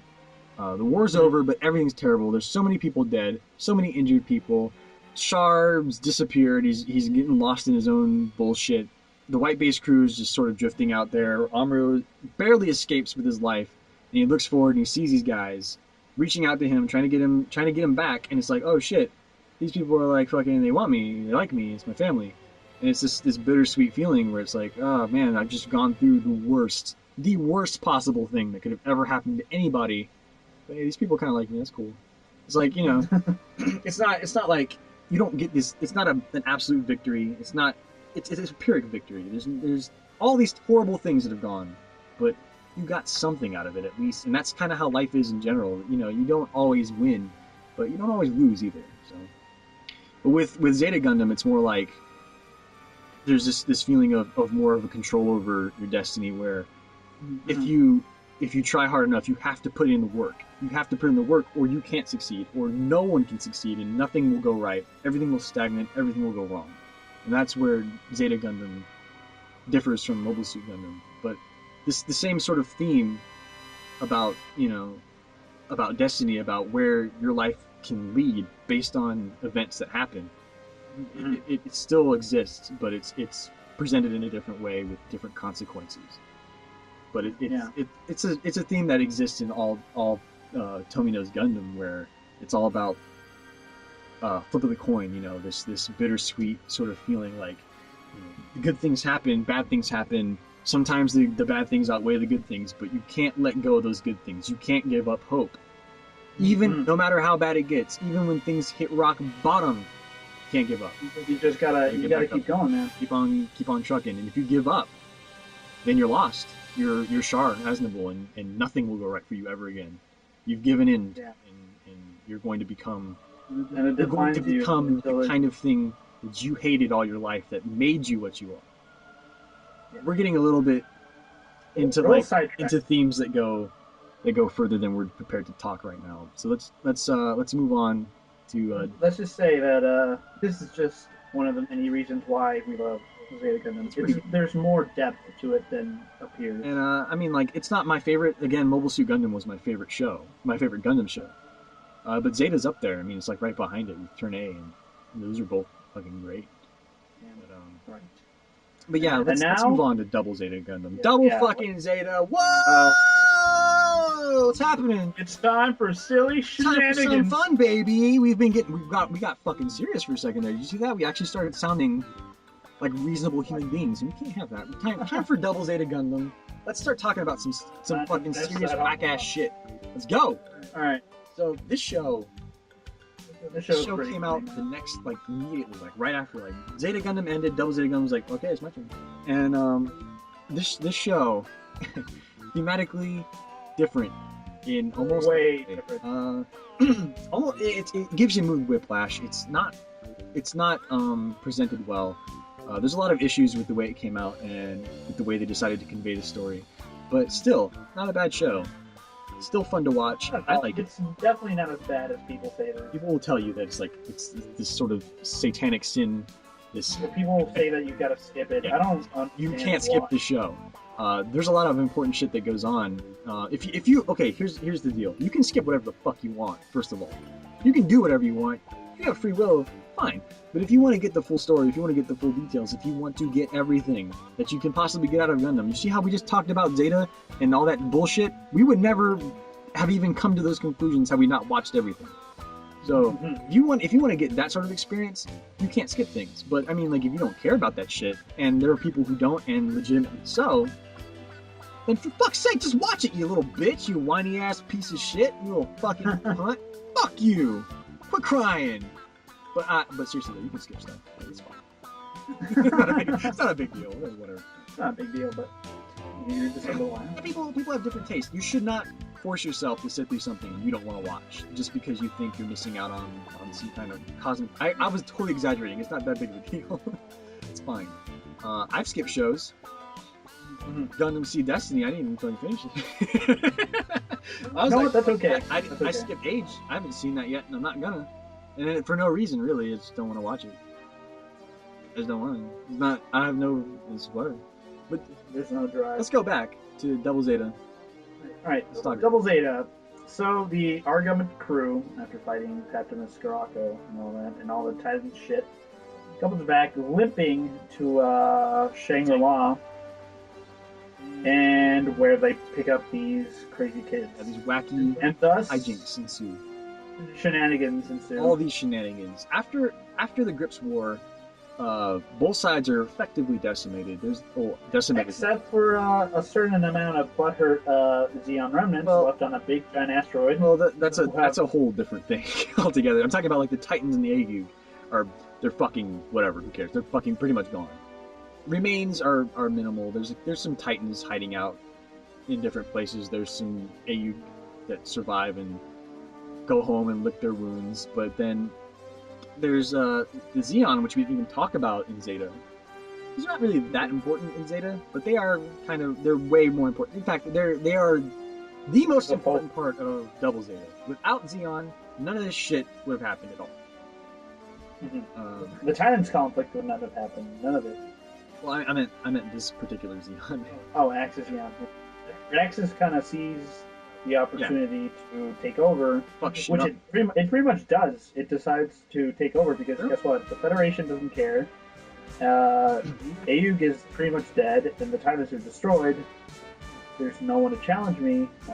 We just take over, and they do. And the only thing really standing in Neo Zeon is what they call themselves now. The only thing standing in their way is their own incompetence, mostly, which is usually the case for Xeon. If you remembered Mobile Suit Gundam, where their incompetence cost them many battles, but in this case, it's extreme. There's so much fucking tomfoolery going on with these fucking Xeon guys. So much, and it's understandable because their forces are almost exclusively staffed by newbies, young people, and idiots, or crazy or nutsos. Yeah, crazy people. There's a few in there who are competent, a few, but some of them progress. They learn from battles, but the overwhelming majority of Xeon troops in the show are idiots. They're idiots. They're fucking terrible. They're shit. They're shit troops. They're like the washouts or whatever. They're not good at anything. And that's the only reason I think that the Aegu stands any chance against them at all. And it's pretty consistent with that throughout the show, at least until Xeon starts picking up its shit. But at that point, the Aegu is picking up shit too, so they're fucked anyway. Which is kind of funny. You can see it. Even when they start losing people in Double Zeta, like, what was his name? Mashimir? Mashimir Solo, yes. Yeah, even when he starts losing men, they still act like morons, doing the stupid bell toll and all that, not even taking it seriously, the fact that they lost men in mole suits. They don't... Well, it's almost like it's a little game to them. Well, it's not really so much that they're not taking it seriously, it's that they're like, we have nothing to lose. They're going to go all out no matter what, because they've thrown in all their chips on the table. They have no choice but to fight now. But the problem is that they threw all their chips on the table, had no collateral. They're completely fucked at this point. There's nothing they can do to win, so they're just like, shit. Like Zeon usually is, where they can't win, but they're like, well, it's not like we're going to stop fighting, right? Like, yeah, of course you stop. But they don't stop. They don't stop fighting. They never stop. It just keeps going. And it's really kind of like, it's kind of like a sad thing to think about. It's like, Jesus, these people never learn, they never stop. And they're so blinded by propaganda and just their leader, Haman. And just straight loyalty to despots, where they have no hope. I mean, when it comes to the Axis Zeon, these soldiers in Axis Zeon are more than likely people who were kids during the 1 Year War who never saw any action. I'm talking about like 10 years old, 11 years old, something like that. Never saw any action, grew up on, this shitty little rock with no one to look up to, no role models except for the people who are like, fucking, we're gonna come back and we're gonna take the Earth because we deserve it. Yeah. So of course they're idiots. It's this nurture situation where these people, there's no hope for them. And they're being led by this crazy psychopath that is bent for revenge and destruction of the Earth sphere. In general. And Char. Char, yes. Char's out of the picture here. Well, no. But he's very important in the fact that Haman still thinks that Char is on that ship. No, I'm pretty sure she thinks she killed him. No, because she tried to drop that colony on them, so... Was that? Yeah, that was kind of a thing. But was that why she did that? Not just why. She had won at that point. And the only thing that was stopping her from having a perfect victory was that the Argama was alive. Right. But I don't think it was that the Argama had Char on it, because I'm pretty sure she thought... Well, it's just one of the factors. Yeah, I'm pretty sure she thought she killed him.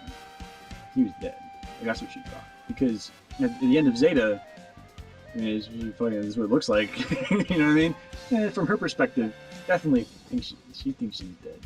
So I don't think so. I do. You kind of looked at the wreckage. So I guess we're just going to disagree on that. We're going to talk about characters who are important. We didn't bring up Haman in the Zeta episode because she's way more fucking important in Double Zeta. So besides, I didn't want to bring her up during Zeta. Bust my nut too quick. My exposition nut on this character is way more important shit to talk about here. Alright, I'm gonna go say that hands down, Haman's probably like one of my favorite characters from Double Zeta. She's a really good villain. She's really fun to watch. She's a real schemer, much like Char is. And what's really weird is that she really contrasts the silly troops that she has. Yeah, she's very serious. Like the moment she shows up, she's already putting Judo at gunpoint and threatening his life, while everyone else is like being doofy ass, being dumb as fuck. And she's bringing home the bacon. She's like, I ain't fucking. You think this is a game to me, motherfucker? And but she's definitely the keystone to the story. Yeah. Everything that happens in Double Zeta is a consequence of something that Haman is trying to do. Or has done, or is wanting to do. Right. And she's super important. We'll probably get to her when we start talking about our favorite characters. But all right. Judo, Ashta, the protagonist. He's alright. He's a cool dude. I like him. Yeah, I like him. But it's like whatever. I like him and the Double Zeta as a pair. Yeah, definitely. He goes very well with his suit. It's really fun. It's really fun to watch this motherfucker go, man. Just let him go. Just watch him take off and do shit because he does shit.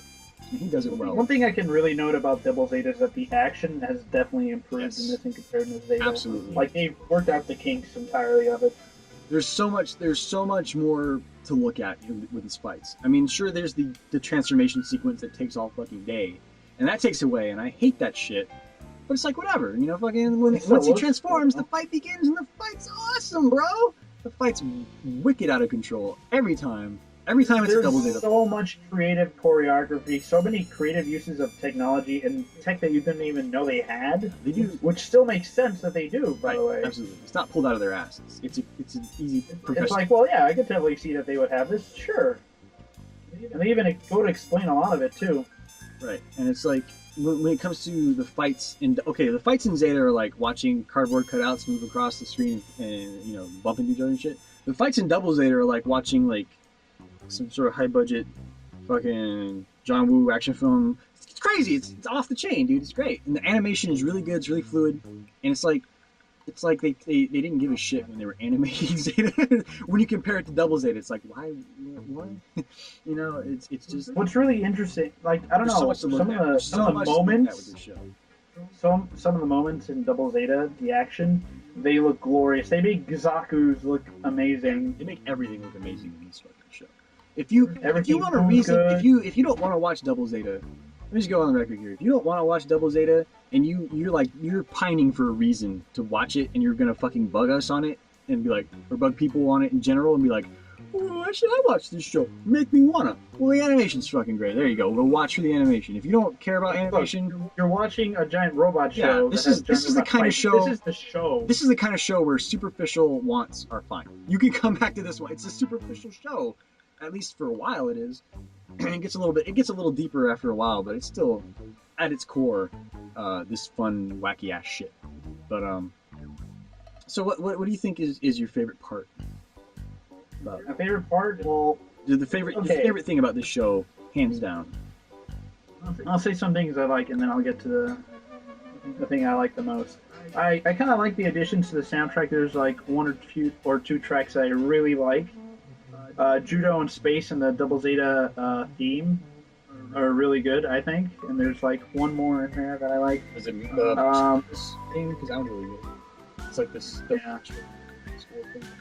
And then I really like the character design in the show as well. Very nice. Yeah, Everyone. they're 80s as fuck.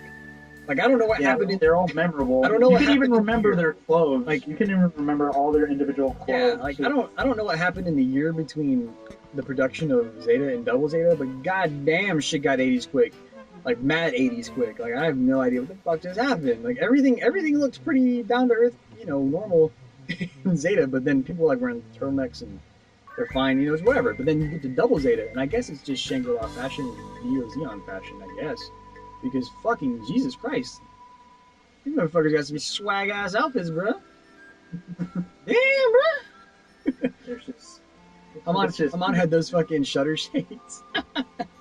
You remember that shit, dude? That's fucking ridiculous. Alright, go on. Sorry. Taking away from you. Nah, you're not. I'm adding to. There's something wrong with rambling about It's something. true, I'm adding. You're right. I'm infallible. You're right. No, but the character designs are pretty good, and what else? Like I said, the combat choreography is really good. Definitely something to look forward to, but that goes second only to the reason why the combat choreography is as creative is just the designs. My favorite thing about Double Zeta definitely has to be the designs. Yeah, I'm right there with you, dude. The designs are amazing in this show. They kick fucking ass. There's so many. Again, like Zeta Gundam, there's so much new shit that they bring in, and it's because they have a whole new faction here to flesh out. And boy, do they flesh it! Boy, do they flesh it! Because there's so much Neo Zeon shit. Even the Federation gets like one of the coolest things. Yeah, that's true. They do get one of the coolest fucking things. But there's for your Bowoos and your Bazoms and your Gazasins. All this shit coming in, and it's like, oh, it feels so good to see it. It feels so good. Yeah, and they definitely built on the aesthetic that was previously set by what we saw in Zeta. They build upon it, and then they not only do they build upon it, but they also move away into a new direction with the Neo Zeon suits, which, I mean, sure, they're similar in basic style to what we got with the Titans.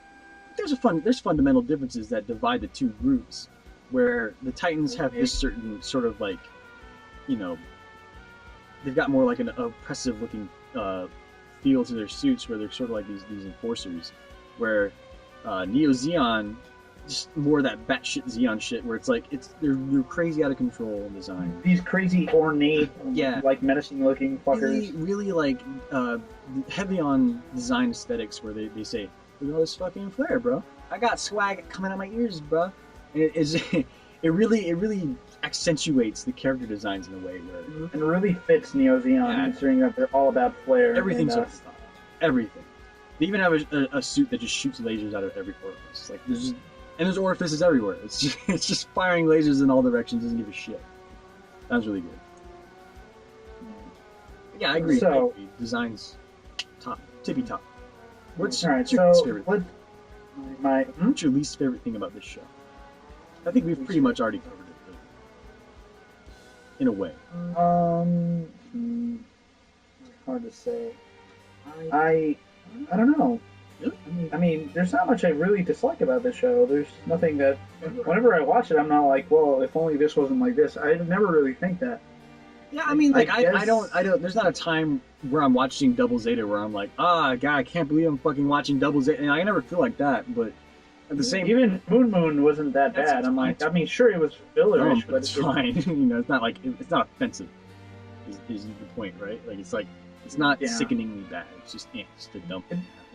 It's like Doan's Island. Take itself seriously during those points. Yeah, it's the Doan's Island of Double Zeta, where it's just this dumb thing that happened that could have been something but wasn't.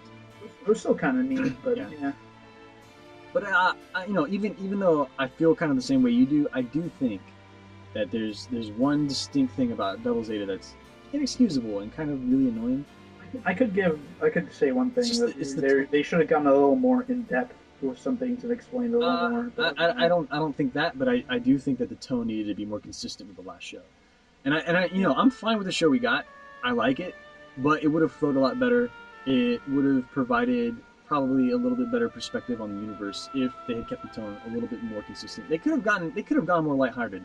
I don't think that was a bad decision at all, especially after how fucking bad shit gets at the end of Zeta Gundam. But at the same time, I think they went a little too far with it. It's just too inconsistent. It doesn't flow well, and it takes away from the immersion. It just doesn't. It's not concrete. It's not this where Mobile Suit Gundam into Zeta had a really good flow, where everything was building up to this big thing, and then you see the aftermath of what happened after that big thing. But with Double Zeta, you see the aftermath, but it doesn't feel like it's the aftermath of a big thing. It just sort of feels like it's a parody of the aftermath of what would have happened. Like what if it was actually a stupid thing that happened? Well, what I think of it is that actually the perspective switches from when it's bright and all that and the regular crew, it's a really bleak outlook. But for Judo and all them, it's just like, dude, fucking sweet ass shit, sweet ass I know what you're talking about, but at the same time, all the other characters, like eventually, well, not even eventually, like right off the bat, as soon as these characters start interacting, everybody gets wiped. Well, look, I can forgive it for this because I personally feel like it was done on purpose. Oh, I have no doubt that it was done on purpose. I'm just saying it doesn't work. I kind of feel like it was to show the maturity of Judo as time goes on in the show. Definitely. Oh, I agree entirely. I totally hear what you're saying. My point is that it doesn't work. That you don't care. No, it's not that I don't care. Well, I don't care, but that's not... Well, actually, I do care. I actually do like that they tried to do that. And again, I do appreciate that they tried to lift the thing and... What I mean, like, by that you don't care is, like, you don't care for the result of it. Like the result. You're right. It's what they tried to do and what they gave us, two completely different things. And I am not willing to forgive it. I mean, like, I'm not willing to forgive that aspect of it. I'm not willing to just forget that's a shitty thing that they did. You know, I feel like this is a good show. It's fine the way it is, whatever. But there's so much more that could have been done to improve it. There's so much more that they could have done to make it better. And when you think about that, when you stop to think and say, am I really okay with this? The answer is, oh, I'm not. It's like, fuck. But at the same time, again, it's a good show. It's fine. When you don't stop to think about things like that, it's like, it's just another funny show. Who cares? Who gives a fuck about this stupid giant about shit. But then you go back again. Fucking last one. Fucking come on, dude. It just it feels it's so inconsistent, and it's like it's moving fucking whiplash. It's like, you know, god damn it, you know, like what happened? Everything's different. Oh no, where's my serious war drama? Yeah, everything's different. It's just it doesn't feel consistent. Yeah, I could definitely see why someone would have problems with that, and I can understand that. But that doesn't. I don't feel like that is enough of an excuse for people to outright say that it's the worst Gundam show, or that you should skip it. Because there's so much more that this show gives you than Seed does, and people put themselves through Seed just because they say it's so bad, but you gotta watch it just so you know what it's like. Like, no, fuck you. You shouldn't watch Seed. I wish I didn't watch Seed. Because I did. I watched the whole thing except the last 2 episodes, which is pretty funny. I watched 8 episodes straight with my friends. We had to stop. Yeah. I wish I'd stopped. I kept telling myself, you gotta get better at something, right? And when I don't know why, but when I got to like the last 2 episodes, I realized, oh shit, it's not gonna get better, is it? We're fucking almost done here. And I'm done. I was like, well, fuck it. Who cares? I didn't even finish watching that show. I started watching Seed Destiny, and I was like, okay, if this is fine, then I'll go back and finish Seed and see what happens. And it wasn't fine. It was like bad. 13 episodes in, I like fucking dropped that shit like a fucking hot ass pocket that I pulled out of the oven, and it was like, ooh, it's so hot. And I had to throw it on the ground, and then it was ruined. It was dirty, and you left it. It's not like you can just wet a hot pocket. It absorbs the moisture, and it fucks up the entire treat. Fuck Seed Destiny. Yeah. But going back, definitely that's not what I was implying. That's not Double Zeta. Yeah, Double Zeta is not that. And more people put themselves through Seed and fucking Seed Destiny, and yet not Double Zeta. I don't get that logic. Here's the difference between the two, and people have to understand this. Double Zeta is still a good show. As inconsistent as it is, still a good show. I mean, Seed and Seed Destiny technically are more consistent with the Gundam feel than Double Zeta is. But guess what? They're not consistent with other things. Well, with the main tone, they are consistent. But here's the problem. They're shit. They're garbage. They're ass. They're the worst. They're the worst. And why would you put yourself through that just for some superficial reason like, well, fucking this is dark? Like, are you stupid or something? Why would you watch a shitty show in over a pretty decent show simply for the fact that the tone is like dark? Who cares? Who cares? A good show is good show, bad show is bad show, regardless of this overarching theme. It doesn't matter, because at the end of the day, Double Zeta is still more faithful to the themes of Gundam than Seed or Seed Destiny ever were. Definitely. At the end, when you get to the end, when you sit through the whole show, you're going to have a more enriched experience. You're going to get more out of it. You're going to be more attached to the characters. You're going to be more entrenched in the story than you ever will with that fucking shit pile, bullshit, crazy ass shit going on where nothing fucking makes sense in Seed and Seed Destiny. Well, things make sense, but it's contrived and retarded. And it doesn't matter if it makes sense, because the way they drew to those conclusions only works within the logic of the stupid show it's written in. Because fuck. Shit. My favorite part of Seed was the Stray, and it makes no sense. My favorite part of Seed. My favorite part of Seed was when I dropped it. My favorite part. I was like, Alright. We're going off on a bit. We are getting really upset here. Ladies and gentlemen, you're getting upset. We're getting mad. I'm getting mad. We're gonna get upset. I'm getting mad. You're not really that mad. I'm fucking pissed off thinking about this. Like thinking about how people would fucking pick of their own free will Seed and Destiny over Double Zeta. What happened? What are you doing? What are you saying? There's something fundamentally wrong with that kind of thing. Doesn't make any sense to me. It's fucking crazy. Well, all right. So let's get more into Double Zeta. Let's explain why we think this. Why we think it's a good show? No, by just going over it. Let's go over the character. Yeah, let's continue.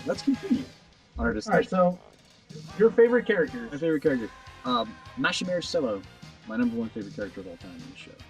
I have to agree. I think he's a fucking great ass character. I really like his progression in the show. He starts out this fucking goof ass ball. Yeah, there's a goofy guy who just kind of is like, dude, Lord, here's the thing about Mashimare. he's the best character consistently. Because when the show's goofy, he's the best goof guy. When the show's serious, he's the best serious guy. He's the best guy. He's the best number one. Bar none. Everybody else fuck him. Who cares? Mashimere's And you really feel bad for him. Yeah, you really do feel bad for him. And for me personally, it has nothing to do with the him being sucking Hamon's tit all day, because he does it. He never stops. But and it's not reciprocated. She does not give a shit about his shit. And he's kind of like, it's not even just a noble thing. He kind of wants to like bone her, dude. He's not even like boning. It's just like he wants to bow at her feet and be her dog. It's just it's a personality cult. That's what Neo Zeon is. It's a personality cult based around this one person who's. But what I mean is, like, you could tell that he's had fucking perverted thoughts. I don't think it's really like perverted so much as it is like he really is smitten with this woman, and I think it's more like a celebrity worship thing than it is. It's like a crush, like when a girl has a crush on a pop star or something. That's what it's like.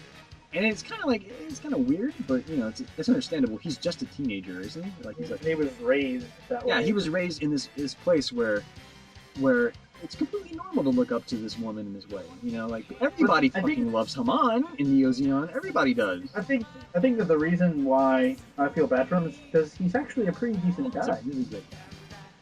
He's really good. He just happens to be in the wrong fucking side. When it comes to sympathetic Zeon characters, for me, Mashimere is like the best. He's like the number one. I feel so many things about this motherfucker. I feel like I want to take this guy out and take him to the movies, to dinner, to dancing, romancing, and say, "Look, friend, there's more to life than these women's. You come with me to the castle, I can show." No, I don't really think. What I really think about this guy is that he has the potential to be. He has the potential to be not only his own person away from Neo Zeon, because he has potential to be so much. He's a decent tactician, albeit a nut job, but decent tactician. He's a noble person. He has good intentions.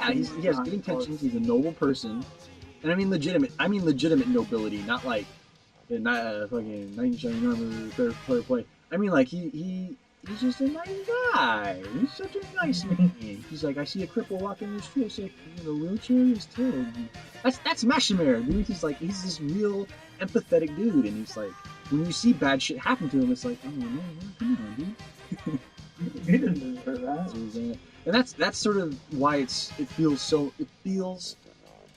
good to feel so bad about him. Like, just I empathize. And I feel emotions. I feel connected. I feel entrenched in the story. And thanks to this guy who brings me in, it's like, feels so good, you know? It's not like with Ramba Raw, where I think he deserved to get fucking his shit stomped because he was being a dick all the time. He's a cool guy. He's being a dick. But Mashimere, it's like, you got any dude. He just fucking doing his job, man. Fucking shit. You know? I feel bad for this guy all the time, and when it comes down to the serious shit, where he becomes like this force of nature, where he's fucking everything up because he's a badass, and he gets taken down. Spoilers. He gets taken down and defeated, and he's killed. It's like, oh, really? Yeah. It's just like I had to stop. I had to stop for a second. It's like, oh, that's me dead, dude. Like, what? Shit! No. I thought he would make it. No! Why? Why? You know, that's how I felt. Like, this is crying to the heavens, you know. Like, that's a real connection to a character, because that character invokes it. He invokes it with his personality. And he really progresses through the series. Yeah. He has his own agenda by the end of it, and I don't know. There's just something about him. And similar to him is Char Soon, who is like, I don't know, like a more crazy Mashimere. Very sympathetic character, but also way off her fucking nut. She's you know, fucking crazy. She's literally, I think she is just literally insane. Yeah. She has mental issues, you can tell. Definitely. There's something wrong with her. Maybe they did some experiments on her brain or something. Maybe she's a cybernetic type. I don't know. The point is, she's crazy. but she's not a bad person at all. She's kind of like a child. Yeah, she's just real innocent. Like she doesn't really know what she's doing. She's doing everything that she can to make Haman happy. Yeah. That's her whole. She's like, yeah. you want me to destroy the world? Come, you destroy the world. Make you smile? I'll do it. You know, like that's like whoa. It's just these personality cult that's been built around this woman, and these characters who've been drawn into it, who had no hope of being anything else, no opportunity, and they're such good people. It's like, It really makes you feel bad. Yeah, it makes you feel real bad. Like it's like Haman's fucking society up pretty good. Well, their little space rock society, yes. They actually have a really large population. Yeah, I think there's a lot of people there. Pretty fucked up. And when it comes down to Glemmy Toto's rebellion, I kind of understand why. You know, you kind of like, yeah, I can see why he would do that. Why he would want to overthrow this. But at the same time, he's a dick too. So it's like, yeah, fucking asshole. But yeah, so favorite character? Favorite character, definitely. Hands down. Hands down. No fucking. Second would be. For me, Char soon. I don't know like you. Haman? Yeah, well, I mean, like, if I could pick 3, Haman would be number 3. I can only pick 1. So my theoretical top. Oh, like we had a top 3. Yeah, let's go top 3. Pretty good that they're all pretty young characters. And I guess I would put Judo as the third. Yeah. Because you know what? You go. Let's clarify the order here. You go, Mashimir, Haman, Judo, and I go Mashimir, Sharsun, Haman. Right? Yeah. Got it. Filed. Now, check. The reason why I pick these 3 is because their relationships with each other are what make them great as well. Definitely. It's just how they interact with each other it's just great, I think. How they what they bring out of each other. There's just it's like a weird little relationship that they all have with each other, kind of. I feel the same way with my picks, because Shara and Mashimir sort of feel like 2 siblings vying for the attention of their mother. You know, it's like they've got that relationship going on where they don't like each other. Kind of. They sort of okay with each other. So yeah. Not really. They kind of fucking hate each other. But they're not spiteful about it. No. They're just like fucking assholes. It's a rivalry sort of situation. Where they don't. There's no animosity. Not really. But you know, there's just this rivalry. Yeah. It's like I can do that. And then let's discuss a little of Haman. Yeah, with Haman, that's where I was going with this. Is like Haman takes these 2 and uses them to her own designs. Uses everyone to her own designs as much as she possibly can. She's trying to control every single aspect of the world. You know, when bad shit goes down, she's like, oh, well, you know, I can take care of this. I can get these people to do what I want them to do, and that's sort of been her character arc all the way until she hits the roadblock, which is Judo. We ain't gonna do none of that shit for her. He's like, fuck you, bitch.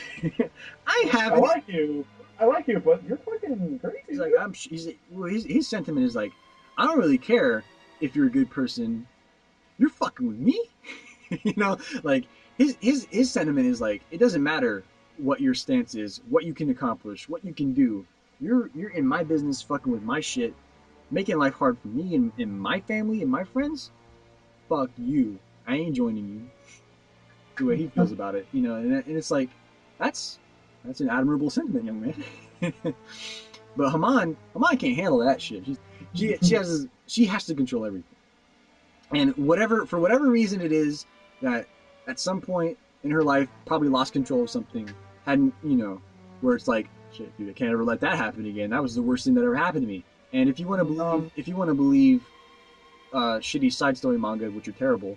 Shar's deleted affair. Apparently, Shar fucked her over or something, or maybe she just misinterpreted something he did, which made her feel bad. You know, it's all speculative of what happened. Yeah. But obviously, Shar, or at least she assumes that Shar attempted to burn her shit by fucking with her or whatever, and she's not gonna let anybody else ever do that shit to her again, ever again. And there's a lot of like mystery behind Haman because she ended up things that I do know about her is that she ended up in command of Axis because her father died, and he was the leader of Axis up until that point, in which she basically inherited it from him. And from this point on, she's been the leader of Neo Zeon, kind of by herself, not really depending on anyone other than her figurehead. What's her name? Mineva Zabi. And she's just been by herself managing this giant fortress full of lunatics, and somehow managing to make it work. Right, because she's a control freak. She needs to control everything, and because of that, she makes a really good leader, at least from the sense of organization. She's a good organizer. Yeah, but there's something about her that almost seems sympathetic, because there's just this mystery behind her, Yeah. And there's things that you don't even understand, that she kind of hides from people. Like, she just seems like she's protecting herself from something. Yeah, she definitely doing all this, or that she's doing it for something, but you never know. Like, she's trying to keep it from people, and she kind of goes down, never letting it out either. Yeah, she's definitely the kind of person who it seems like has been burned pretty bad by somebody. Char, probably, but she's in the position where she's like, she has the power, she has the control, where she doesn't have to let that happen to her ever again. So why the fuck would she? You know, she's at this position where she can finally manage not only this nation, but also her life in any way she wants. She can control her destiny now. And the one thing that fucking burns her biscuits, the one thing that catches her off guard, completely destroys her, is the fact that this one kid's like, nah, I don't think so. maybe next time, maybe. Shit, you know? And it really feels like, yeah, you can sympathize with her, definitely, because we've all been there. You know, we've all been in the situation where something shit went down and we were like, fuck, you know, if only I could have controlled that better. If only I could have taken hold of that situation. It would have been completely different, and I wouldn't have had to deal with all that shit. We've all been in that position, but, you know, of course, we're not despots and dictators either, but my point is it's a very sympathetic situation, but do the ends justify the means? It's hard to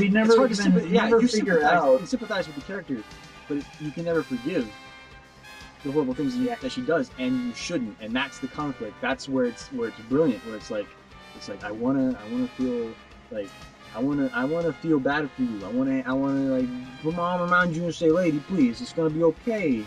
We all have bad days, but at the same time, you're a fucking cunt. Get away from me, you know? Fuck you. Get away. Nobody wants you, you fucking bitch. No one wants you around. Shit. You know, it's that mixed feeling that you get, where. And that's what really makes her a good character. That's definitely. You can sympathize with her as much as you can hate her, and it's conflicting in your mind. That's the beauty of this character, definitely. And the fact that, like, I don't want to sound like fucking like cliche or something, but it's nice to see like a strong female antagonist. Strong women, don't need no man for her. No, but like, no, I know what you're saying. Like it is a refreshing thing. Yes. And it's a really interesting take, like, just to have I don't know, like, Haman's really on a class of her own as like a character, because I've never really seen, in Gundam, like, you never see a character like that. I've never, like, I can't think of anything that has a character like that. You see characters who border on that sort of complexity, and border on that I don't know, like the appeal that she has, but they never quite catch it. Never quite.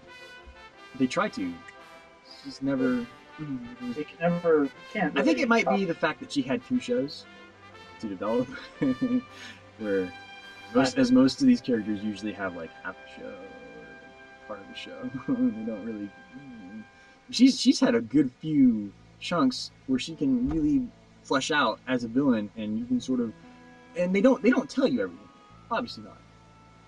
What's really nice about her is that she doesn't start out as a villain. She does. Not entirely. Well, I mean, like, well, okay, wait. Do you mean she doesn't start out in Zeta Gundam as a villain, or you don't? Or you what? Yeah. Well, she kind of like when she's initially introduced, she's just like, who the fuck is this? Yeah. Well, I mean, like, she's pretty villainous. And all the stuff she does in Zeta Gundam, there's not really anything neutral about her. Because her first thing to like Char, and there's no reason to be like this, at least not from our perspective as a viewer, where Char wants her help, and she's like, fucking beg me, dude. Beg me for help, you know? And she's just being a dick. She's goading him into everything, trying to get him to react to stuff, to have an excuse to fuck his shit up. And it's like, wow, what an asshole, you know? And it's like, I don't know. She kind of she felt very antagonistic from the very moment she came on screen. I kind of feel like I don't know that I can't even. Yeah, well, I mean, that's the thing, is that she is a villain. She is villainous, and she always was villainous, at least from my perspective, from the second she came on screen. But she's a fun villain, and you understand exactly. She brings something new to the table. You understand exactly. You know, you can kind of get why she's being that way, even if it's not explained to you, even if it's not presented to you up front. You can infer. Yeah, there's just a lot of nods and things that kind of show you that there's a hidden like hurt behind her and many hidden motivations. Perhaps a hurt behind, definitely. Yeah, a hurt. Yeah, that there's some hidden pain there that motivates her. I think they make an ointment for that. Like a hidden pain behind her. No, yeah. It's definitely like she's built up to be this complex character, and she delivers. Yeah, and she works really good, and just the way that her and Mashima interact, and how I don't know, it's just really well done. Their whole relationship is really well done, and it's kind of odd how old she is. Yeah, she really is dismissive of him. And, I mean, it's understandable that she would be, and it sort of just lends to like feeling bad for him, where he would do anything for her cause. But I mean, like, and this has nothing to do for me personally. It has nothing to do with the romantic angle. I don't really give a shit. It's just like anything. If it was like a completely unromantic situation where a guy was giving everything to anything, or a woman was giving everything to anything, and there was no reciprocation, it's just like, wow, fucking that sucks, you know? It's how I feel about God, I'm trying to think of an example. Sometimes there's war movies where they do all the fighting, like Vietnam war movies where they do all the fighting, and Rambo's the one.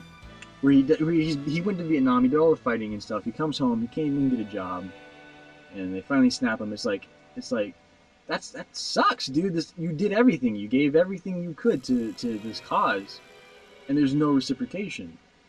You know, that's how I feel about screwed over. Yeah, you get completely screwed over. And for Mashima, the difference between him and John Rambo.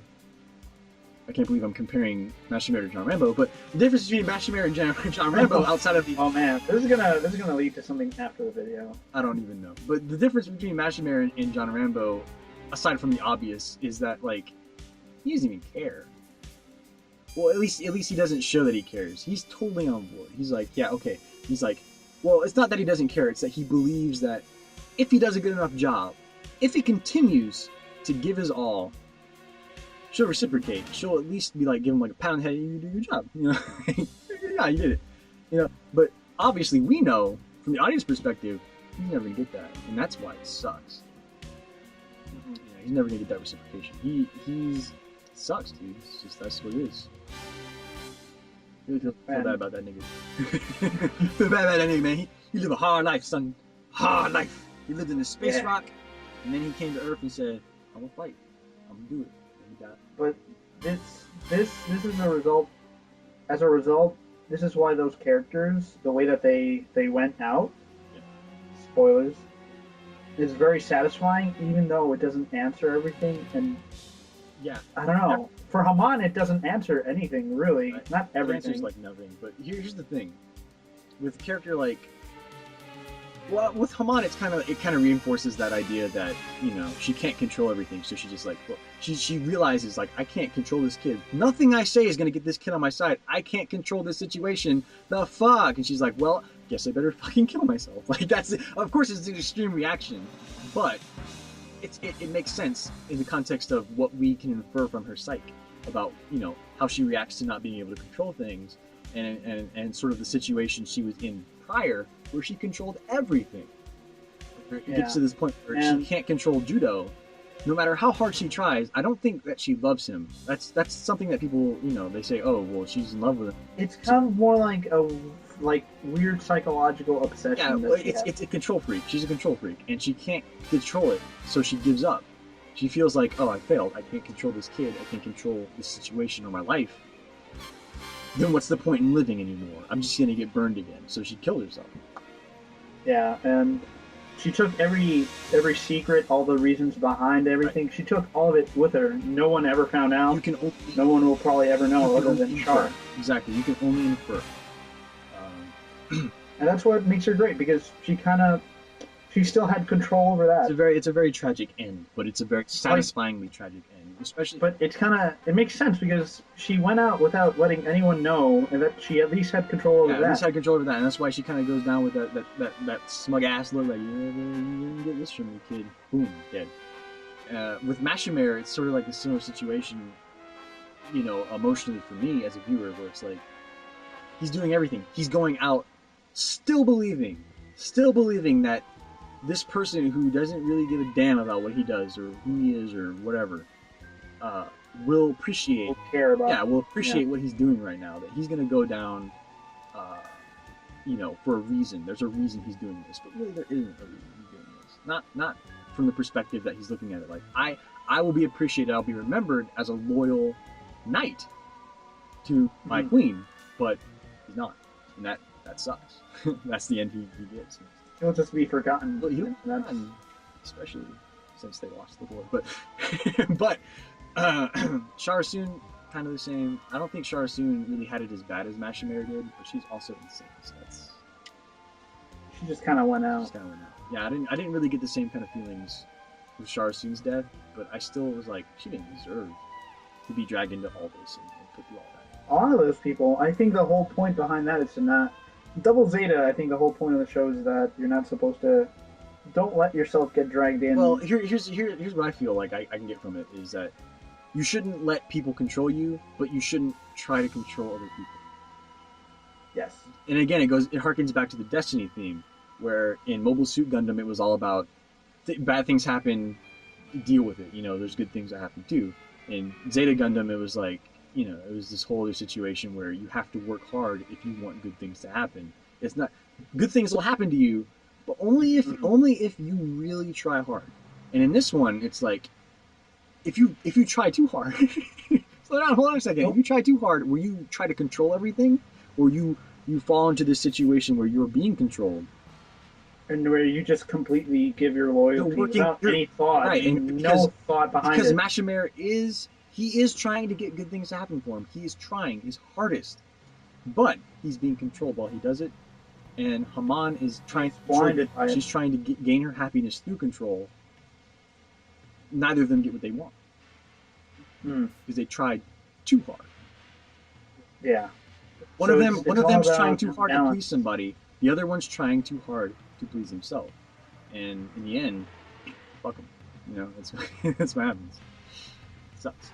And it's all coming back. It's all coming back to that theme of destiny and how you should cope with your fate. How you can change it. Don't even laugh about destiny. Don't even say it. Don't even fucking bring it up.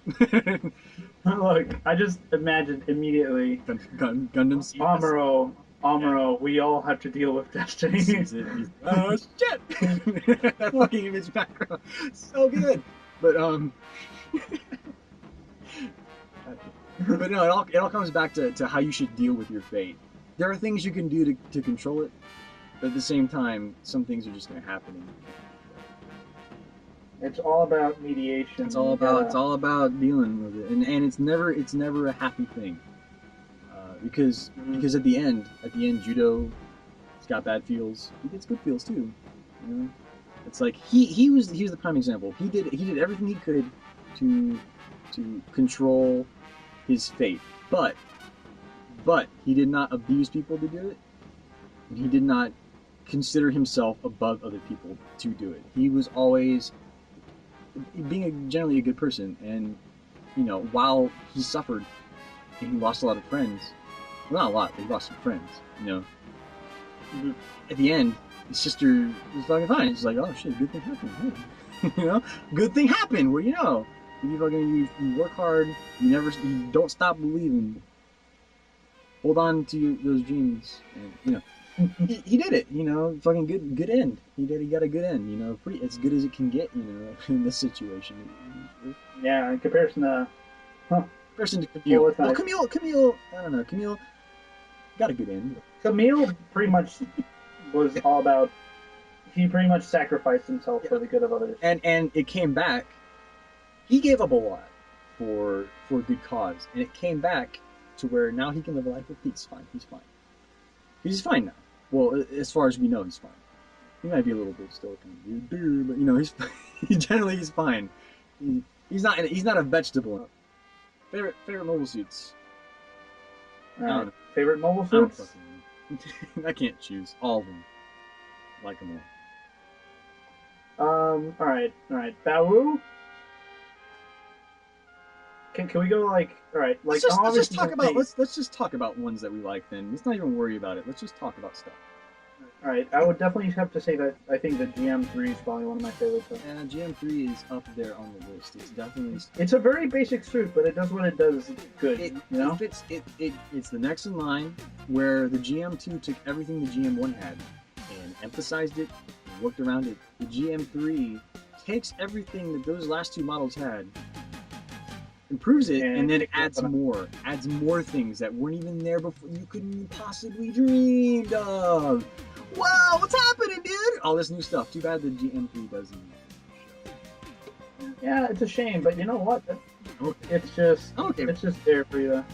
Not like a GM2 thing for All right, now what else? I would definitely have to say that the Dovin Wolf is just really cool design. Really unique. That thing is wow. It's really unique. Really unique. It has a really ugly face in the front, but that's okay. That's okay. It's a cool ugly. Really cool. Like I really like its color scheme for some reason. Me too. It's sort of like a I don't know, like it's all like cool colors except for the red, you know, and the yellow. But the red kind of has a purpose. Yeah, the red. Well, I don't mean like the red clashes. I mean that it's a really good contrast to the rest of the looks good. It looks really good. It pops. Bam! And it's actually a pretty good suit to boot. Yeah. Nothing to a little too good, actually. Perhaps too good. Perhaps we put too much into this. I don't know. I really like it. I really like just about all the Neos.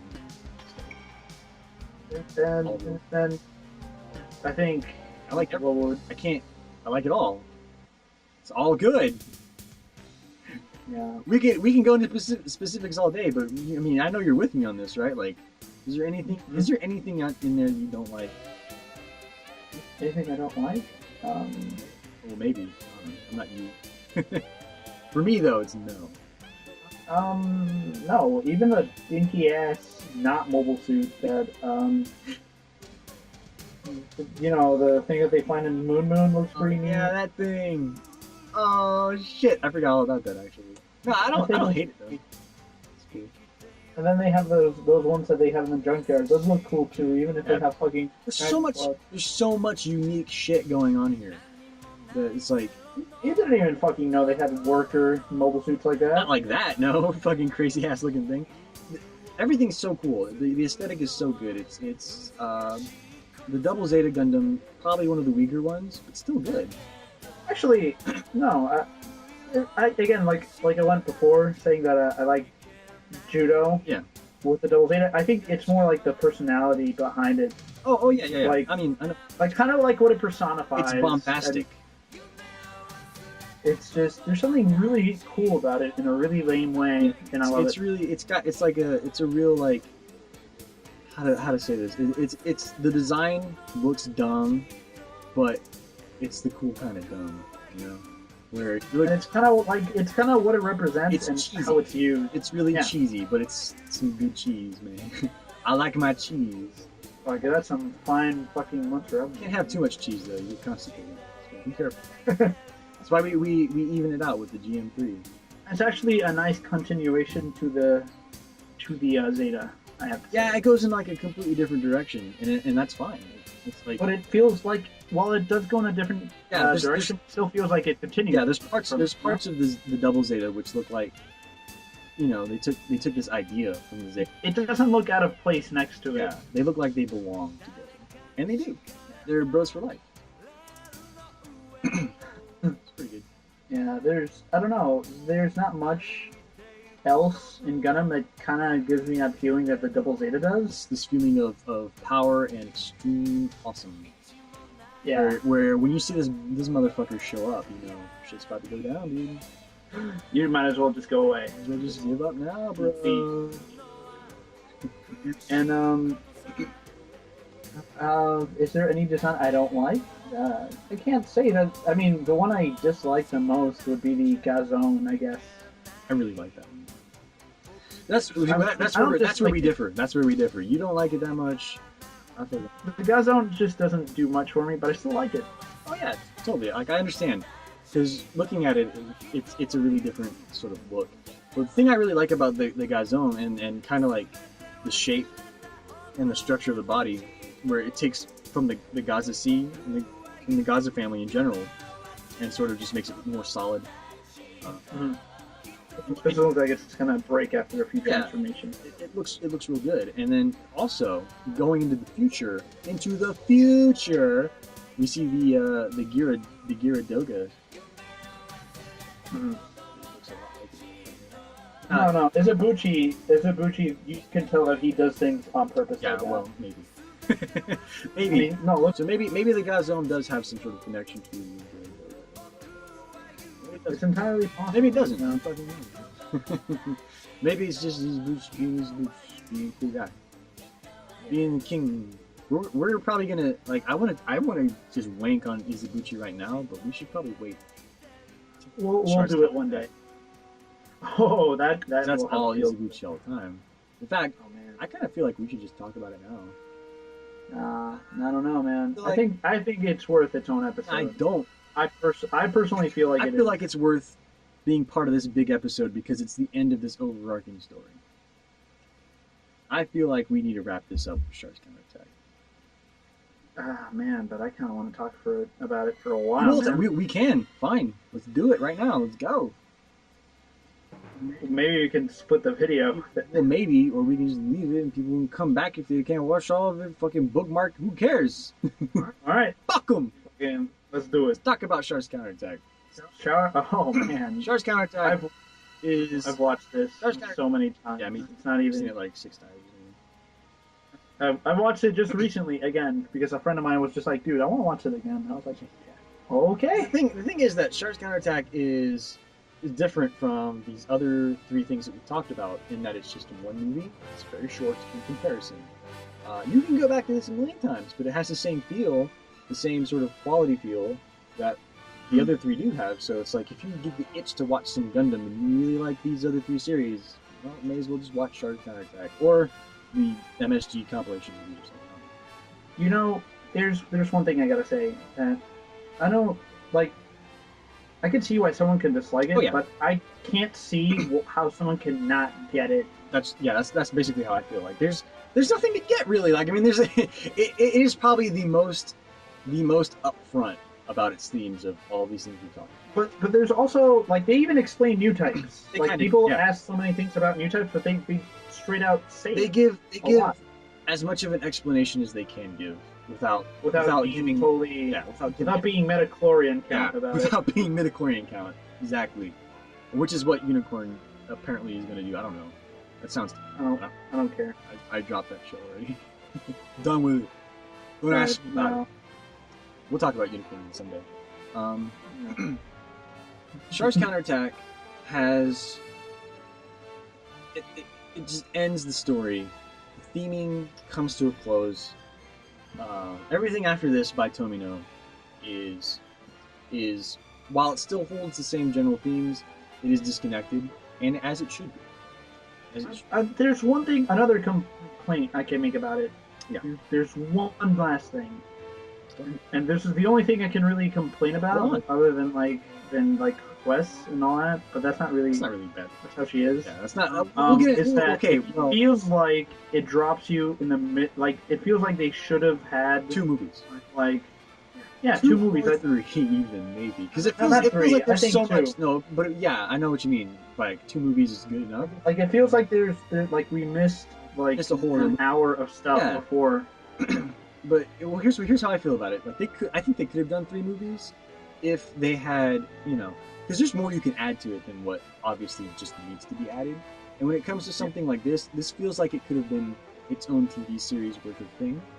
It could have been the OVA. Yeah, in the same way that Double Zeta is enough to fill a TV show. Well, it kind of isn't, but because there's so much filler. But in the same way that Double Zeta fills a TV show, Char's Counterattack could have done that too. But yeah, you're right. Like an OVA might have been better for this. 6 episodes, whatever. Let's discuss a little about like the core structure behind it, and like what happens. So, Char finally snaps. Essentially, he saw all the shit that happened. All the shit that happened between Zeta and Double Zeta. And by the way, by the end of Zeta, he was kind of sick and tired of their own shit. Yeah, at the end of Zeta, Char. Well, actually, maybe we should just recap Char's character arc up to this point, maybe. Because in Mobile Suit Gundam, Char is the epitome of butthurt. He's out for revenge nonstop.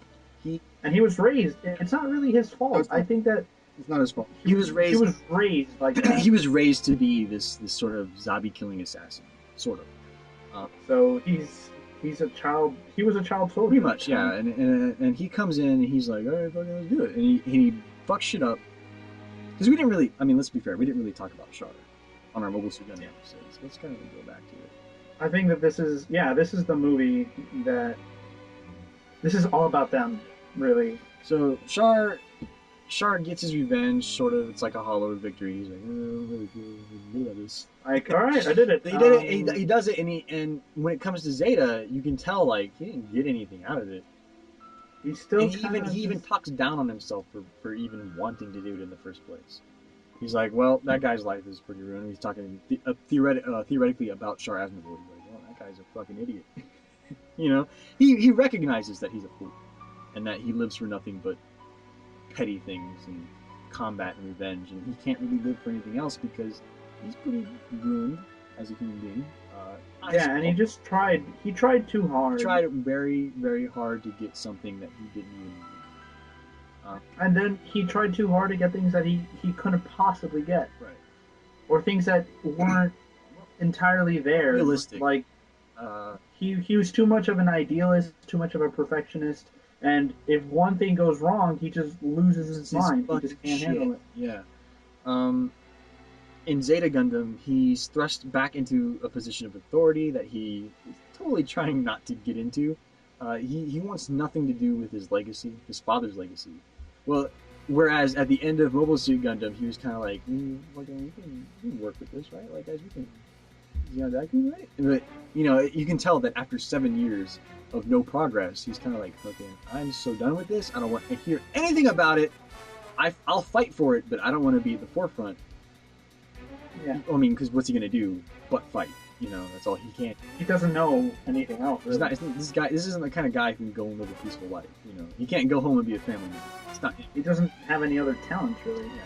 Yeah, he's been entirely dedicated to warfare and deceiving people and just on that mask every day and pretending to be and that's another theme that I think Gundam altogether up to this point has been is masks.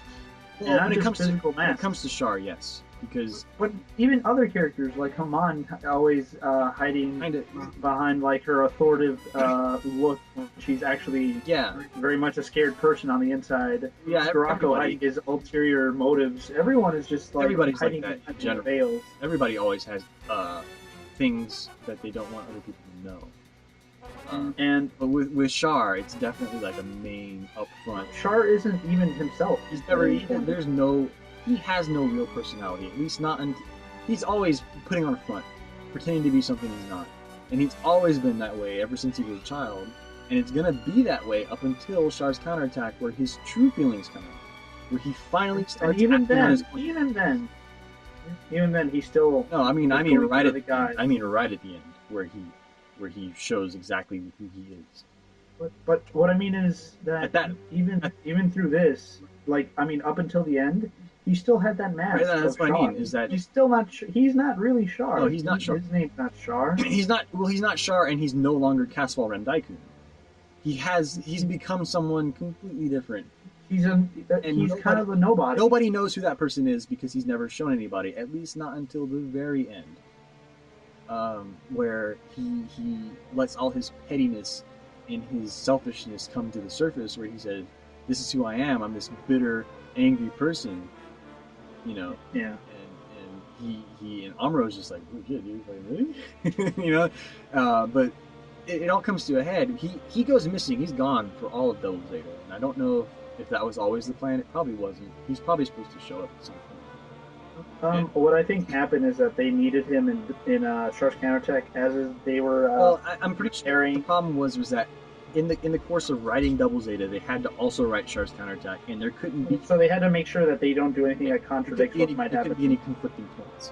So that's what I mean. Yeah. So they were using him in Char's counterattack, so they couldn't use him in Double Zeta.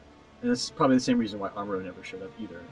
But with characters like Bright, who is a side character, it doesn't really matter because he doesn't receive a ton of anything outside of like stuff that doesn't even. Yeah, but Bright's the only one. Right, that he doesn't carry out. Well, Asanosh, who again doesn't. He matter. says nothing.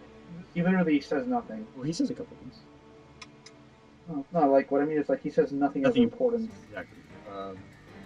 Bright kind of does. Bright's an important character, but his character arc has nothing to do with Char's counterattack. It's sort of there in the background. It's sort of expounded upon, and it's not really important. It's just sort of like a thing that happens. But for all intents and purposes, his character arc is done at the end of Double Zeta. We've learned everything we need to learn about Bright. We've gotten into his head. We know what his motivations are, what he's willing to do, and what he isn't willing to do. And that doesn't really change in Char's counterattack. It's just that he has a new perspective put on him by the fact that we still learn things about him. I know. I'm saying that it doesn't really change what we know about him so much as we kind of get a better understanding of the things we already know. Because his son's there, and that's a whole different dynamic. But we got to see how he reacts to him. With Char, when it finally comes to a head and he's in Char's counterattack, he's become this fucking shithead dictator, and the very kind of person he hates or claim to hate. But then again, what do we really know about Char? What do we really know that he hates? He doesn't. I don't think he really hates the Zabi family because they're dictators. I think he hates the Zabi family because he was told to hate the Zabi family, and he was taught to hate them. Well, no. He does hate their views. I don't think so. I think he only hates them because they wronged him. Because he still hates Garma Zabi for being a Zabi, but he likes him as a person. It's fine with him. But because he's a Zabi, he hates him. So it feels like the fact that he's gone down this path and become this Giran-esque character. He becomes Giran at the end, basically. He's become this Giran-esque character. It really feels like he never actually learned. Well, no, not just that. He never actually had any conflicting views with the Zabis in terms of their motives, or not their motives, but in terms of their methods. He just hated them because they were Zabis, and there was a blood feud between the Daikuns and the Zabis. So he becomes this person he's claimed to hate. Well, now we were starting just getting inside of his head the fact that, well, maybe he never really hated this kind of person at all. Maybe he just hated, superficially the name that came along with the person.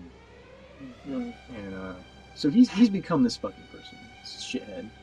And nobody knows why. All the characters are like, why the fuck are you doing this?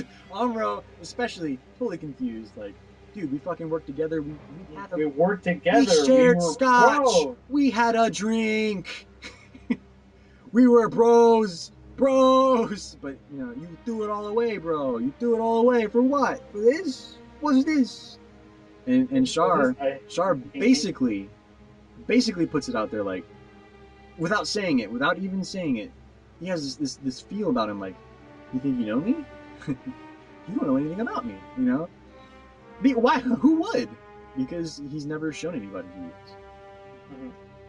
And because he's always been living under this mask. he's always been living under this mask, and even he is just sort of beginning to understand this is the kind of person I am, and I'm gonna behave this way. So that's sort of Char's character arc up to this point, where he's decided like, no more masks, no more tricks, at least not in the traditional sense.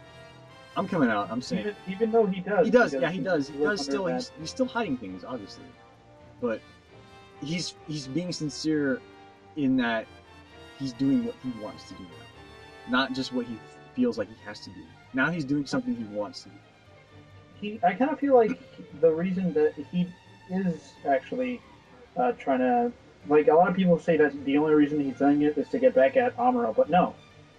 Well, it's even he straight out says it, that he's doing the things because he wants to stop people from living on Earth, and he wants to fight Amuro. He outright says it. He's doing the things that he wants to do as a person now. Whatever his motives are, if he really wants people to leave the Earth, if it's just fate, is inconclusive. But you can infer either way, obviously, because that's the way it's set up to be. Is like, is he being for real? Is he shitting us? What's going on?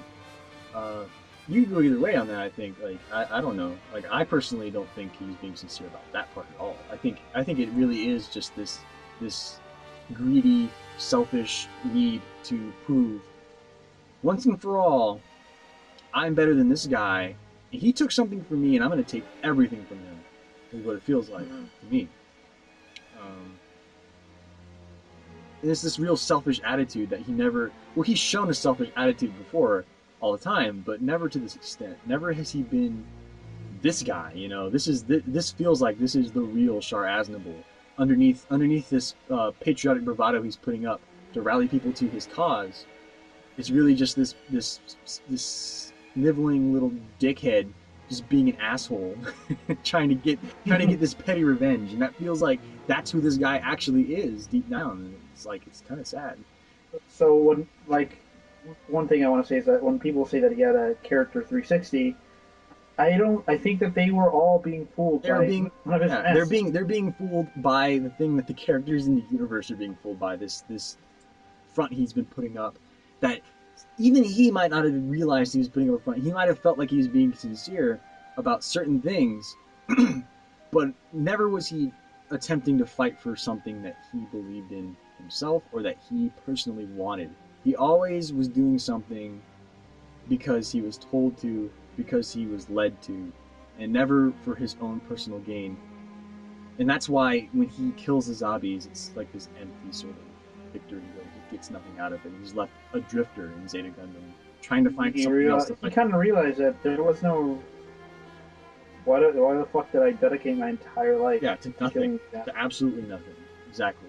And now he's like searching for something else to dedicate it to, and the easy thing to do is to join the AUG and coincide with his father's beliefs, but he's scared to be his father because he doesn't know if that's really who he is.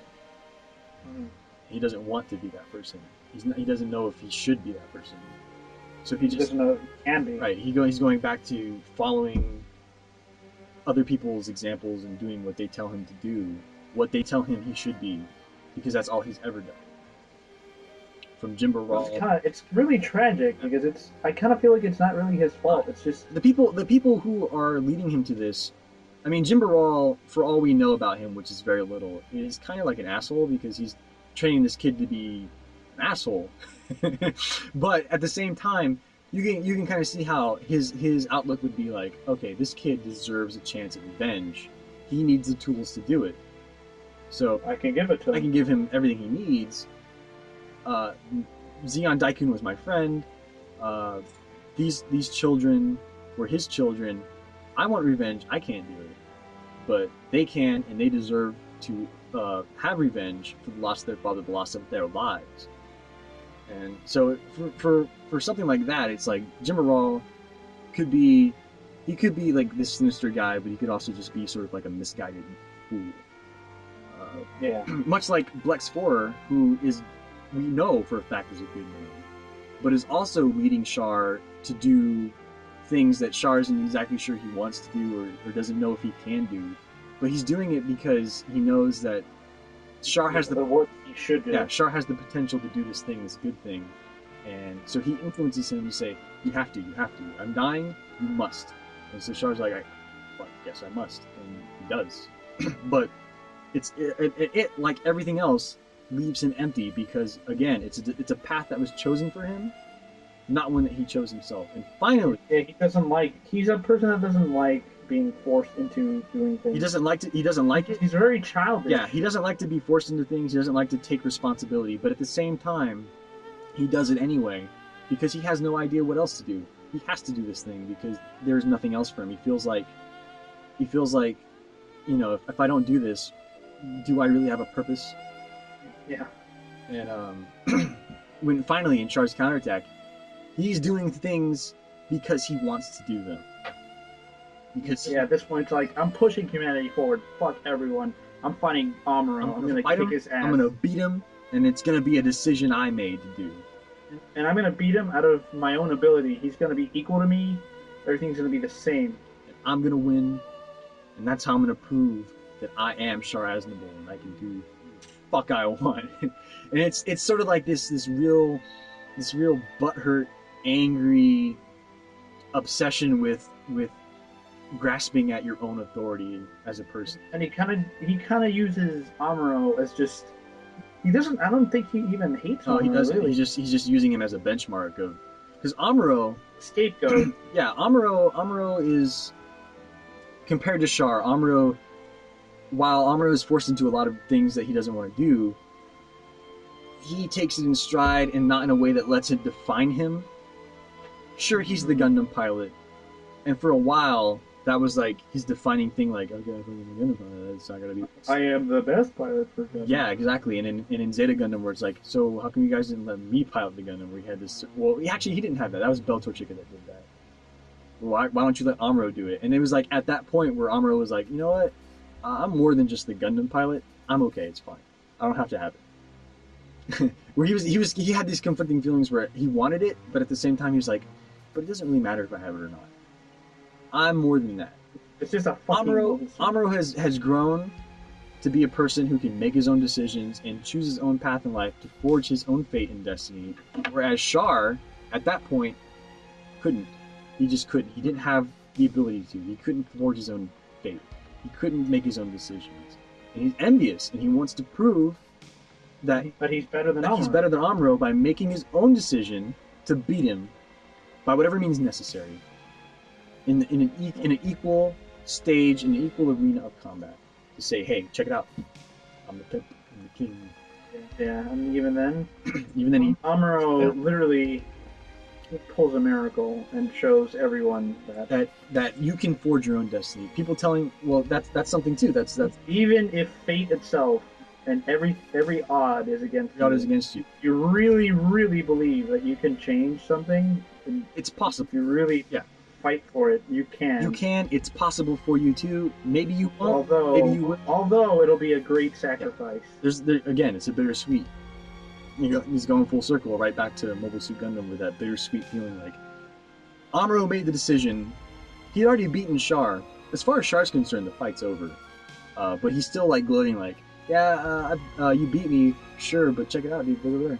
I'm still fucking dropping big rock. So fuck you. And Amuro's like, nah, I don't think so, bro. He goes over there and he makes the decision, the conscious decision, to give up his life to give humanity the chance to make their own decisions and evolve in whatever way they want to. Because Char's trying to force things. Char's trying to force humanity to make the decision that he wants them to make, being no better than the people who've been forcing him to do the same thing. While Amuro's content with giving people the opportunity. It's like they have the potential. Opposite. They have the potential to be good. We have to let them be good. We can't control them. It's not fair to say that. We have to let them make their own choices, make their own mistakes. If they fail, they fail. If they succeed, then all the better for all of us. But you can't force your will on people. And Amuro refuses to let Char do that. He says no. Everybody deserves a chance to forge their own destiny, just like I did. I didn't let any... Plzkthnx tried to force me to be this Gundam pilot. That's who I am? No. I am Amuro Ray. I may be a Gundam pilot, but that's not all I am. I'm a human being with my own aspirations, my own dreams, my own desires, and the capacity to change my own destiny as I see fit, but not in a way that takes away the freedom of others. And as a whole, like, Amuro is still—he's a very flawed person. Right. He's not like a Jesus figure either. He's like insane, kind of the way that he fights with. He doesn't even flinch. He just fights on without caring. Yet he's like the perfect role model in a way. He's as good as a person can realistically be without being fucking unrealistic, or just being a fake guy, like just being a complete, like, you know, people who are so good and so nice that it just doesn't feel right, you know. Mm-hmm. This guy, he gets angry, he gets bitter, he gets jealous, but he's still a good person. He's still a good person. Deep down, in the end, he makes the decision, the good decision, that other people deserve the chances that he got, and he has no right to take that away from them. Yeah, and I kind of like how this entirely ignores the fact that he's a new type. That it's not even about new types or non-new types. Unlike what Char thought, that by making everyone new types, then humanity would push forward. But look at him. Right, he's a new type, and he's like the worst. He's the worst person, and not only him, but also Hathaway and Quest, who are like him, very selfish, and do not. But they're kids. Yeah, they're little kids. Well, for one thing, they're kids, but they're also selfish and irresponsible, which again is understandable. But they're new types. Shouldn't they be above all this? No, but they're not. Being a new type doesn't make you special. It just gives you this. It gives you a higher. It gives you a potential to sort of feel empathy through emotions, which I guess can make you a more empathetic person, or it can just make you more bitter towards everybody because you feel how shitty they are. And everybody's pretty shitty. Yet again, it's not, being a new type is not a guaranteed blessing. It doesn't mean you're going to be the best. Yeah, it doesn't mean that you're going to be a good person or a savior. There are a lot of new types who are wretched, and there's a lot of old types. A lot of them, in fact, were the villains through all the shows. And there's a lot of old types. It goes to show you that someone with a lot of potential just wastes it on petty shit. Yeah, exactly. And there's a lot of old types, in turn, who are good people, like, I'm trying to think of one in particular. I guess Slegger was an old type, never confirmed to be a new type. How about, what is his face? The guy from Aug? Which one, Henkin? Yeah. Yeah, definitely a bro tier, man. Real great guy.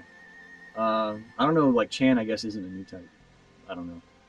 And what about the leader of the Aug? Blex, as far as I know, not a new type, but really a good person. May have made some bad decisions a couple times, but still not a bad guy. Definitely. Kind of rebel. Well, he may have shown a sign of being a new type. He was probably like a new type, but it isn't really. Like, that's the point. But the point is that it doesn't matter if you're a new type or not. It doesn't matter. Human being is a human being. Emotions are emotions, and decisions are decisions. Regardless of how high your mental faculties may be, you can still make mistakes and be a crummy person, and you can still fuck shit up for everybody, and you can still go against everything it means to be a good person. And it doesn't give you the right. It does not give you the right at all to decide for other people what they can do.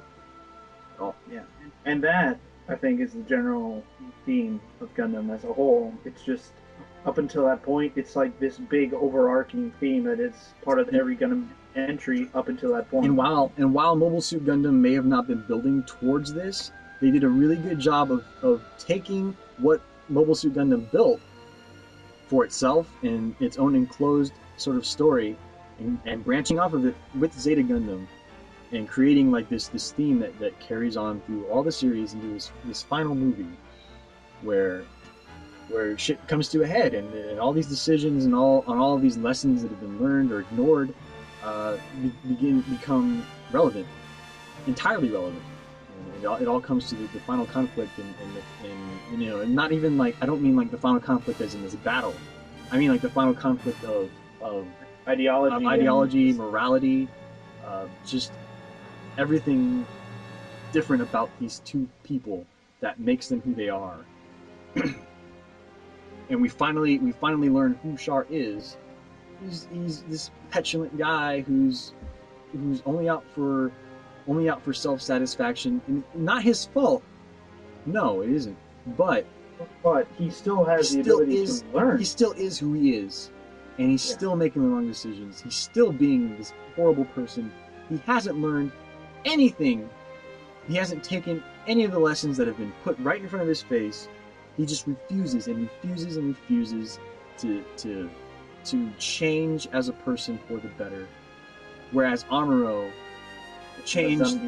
He changed from this shallow kid where he would have not even cared about much. He would have gone through life, strolling through life, not doing much, into this game-changing hero, more or less. Yeah. And it's this real contrast that makes the whole conflict breathe.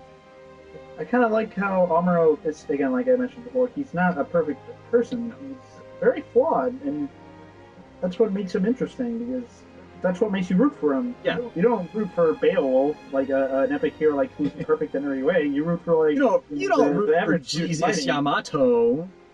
No, you don't. You really don't. That guy, his shit to get slapped. But because, in fact, what's funny is that I think Seed and Seed Destiny go against the whole point of the previous entries of Gundam, which is in which they push their ideologies on others, while the whole point of Gundam is that make your own choices. You shouldn't make your own choices. Make your own. Learn. Not only should you make your own choices, but you should also be prepared to lose things. Where in Seed and Seed Destiny, that never really is a factor. You don't lose much because you're the good guys. And the good guys don't lose things. They only get things. And that's the big difference to me, is that nothing's lost in Seed and Seed Destiny. At least nothing important. they don't lose anything important. They lose like one guy who doesn't matter, like Nicole, who was 15 and liked to play the piano. Okay. Or Rusty. Or whatever. He's there for like an episode. That's the kind of things you lose in those shows. Whereas in this show, that's what happens when you don't watch the other shows and you just fucking shit around and become embittered in a butthole. But but again, like I said, unlike in these shows where you lose characters like Astonage, who dies in Char's counterattack. Like randomly, yeah. And it's like, and that's the whole point. It's like, why would that happen? Well, because it's a fucking war, and that's terrible. That's a terrible thing that happens. You can't have this victory without losing things. And all war is senseless. Even if we have to fight it. Even if we Kyra, or Kara, or whatever her face was? Kara Sue. Yeah. I kind of like how she was very reckless throughout the whole thing. You could tell that she was going to die. Oh, yeah. Like, it was telegraphed. She didn't really pan out into anything important, but she's just a nice little filler character. It felt like she could have been someone else. Perhaps someone else from the show, from any of the shows, really. But I just don't know who it would have been. I just feel like she was part of the cast to add, like, a point. Yeah, but it also felt like she was shoehorned in, like, this character that we're supposed to kind of... Like, I get where they were going with this character. I get that she's, like, this reckless sort of hothead that is going into this fight not only looking for glory, but also just for the sake of fighting and sort of just like, yeah, I can fight, so I may as well. I mean, if I win, then I win, you know, and I deserve to win because I'm righteous. And that's the kind of character that she felt like she was. She was like, don't worry, I'll come back. Don't worry about it. You know, this character who didn't really get the gravity of the situation. But it felt like they could have achieved that with an existing character instead of introducing this new character who we don't really know anything about. And we didn't really get any feelings about when she goes down. It's like, whatever.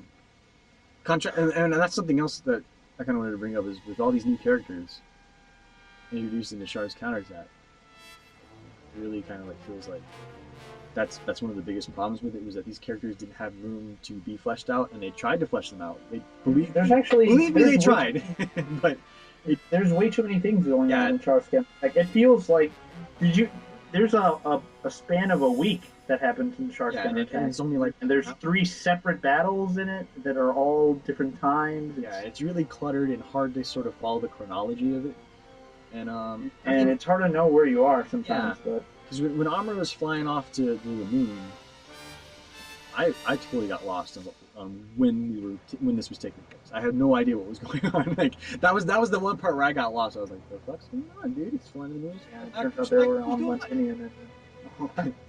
To pick up his new blending, but that's something that I when I said that this should have been like 3 movies, even, is that with 2 movies you can properly flesh out the conflict between Char and Amuro, at least better than it is in this movie, because this movie is very rushed. And we can infer and we can get everything that we've gotten out of it, and it's fine. It's okay. It's not bad. But with 2 movies, it could have been so much better. I think that with 3 movies, these characters who are incidental and not that important could have become something so much more and been as cherished as characters from the last 3 shows.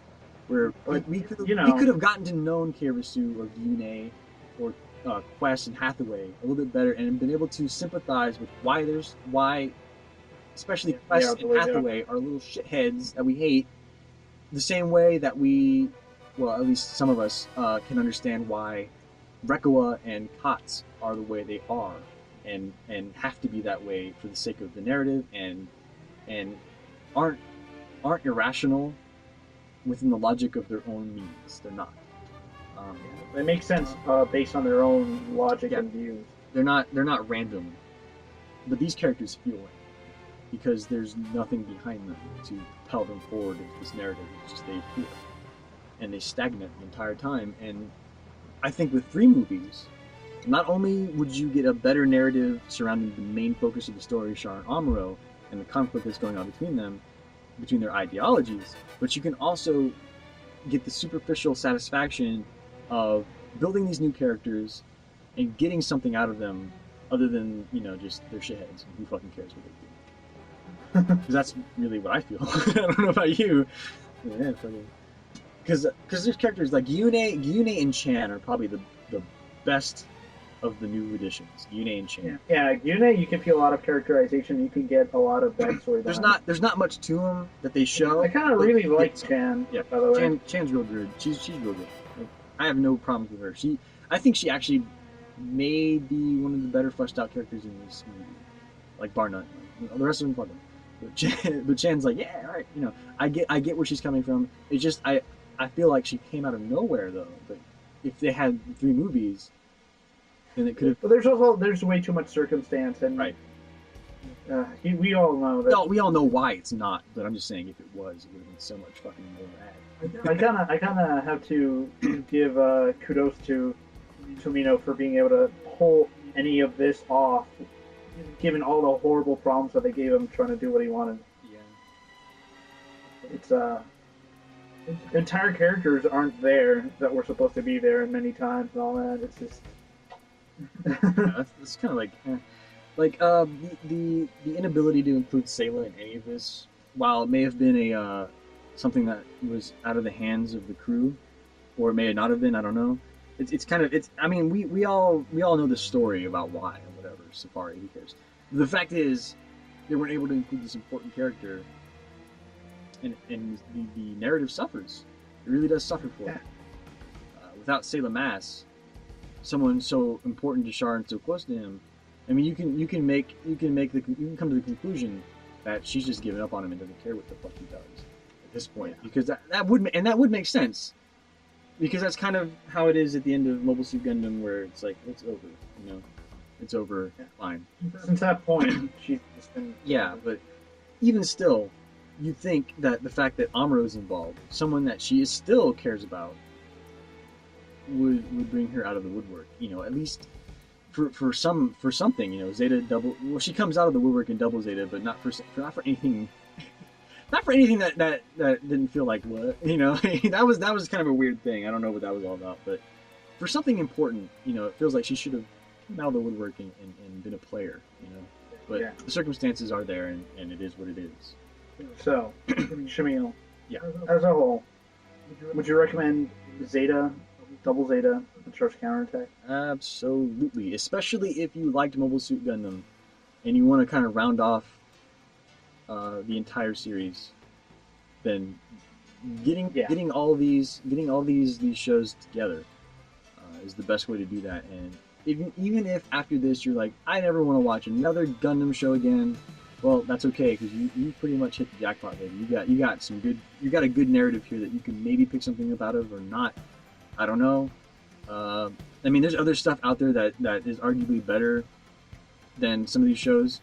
Fine, but you know, as a narrative as a whole, as a series, this is something that is hard to pass up if you're a fan of the meta series. Oh, one last thing before we go. Yeah. We should probably discuss what Mole Suits we liked. Yeah, that's probably a good idea. Favorite and least favorite, because there's only like a few. There's not that many in it. There's no least favorite. Well, no, like I love them all. Yeah, right? that's true. I don't have a least favorite. My favorite is the Jagan though. Same. I also have a soft spot for the Rigazi, but Jagan takes the cake. Same here. Yeah, the Jagan's got a real personality for a grunt, and it clearly looks like a GM. But it also looks like a rad GM. Yeah, it looks like a rad GM because you notice that it has like Zaku legs, right? It's got blocky Zaku legs, and I thought that was like what? Like, but then I thought about it, I was like, yeah, that makes sense. Like, it's got these GM ass Zaku legs. Like the shape and the structure of the legs is totally like a Zaku's legs. It's really cool. I like it. And it's not ham-handed sort of inclusion of the bonding of technology as much as it is in Zeta with the Titans machines, but and even less so than Unicorn, where it's just dumb. But here it's like it feels like that's a natural flow. Like it's got Zaku legs. It's not intrusive either. It blends into the design. You know, this design was built around this aspect, and I like it. I love it. It looks so good. It looks like it'll kick your fucking everything. It's really cool. It's really cool. GM. Yeah, Riga Z. It's just fucking sweet. Yeah, Dude. Z. It kind of reminds me of a Valkyrie almost. Yeah, it does have a real Valkyrie sort of feel to it, doesn't it? Yeah, even though it doesn't have any aspect of the transformation. Right. That's it. I don't know. It's just like the way it stands and its majesty. It sort of feels like a VF.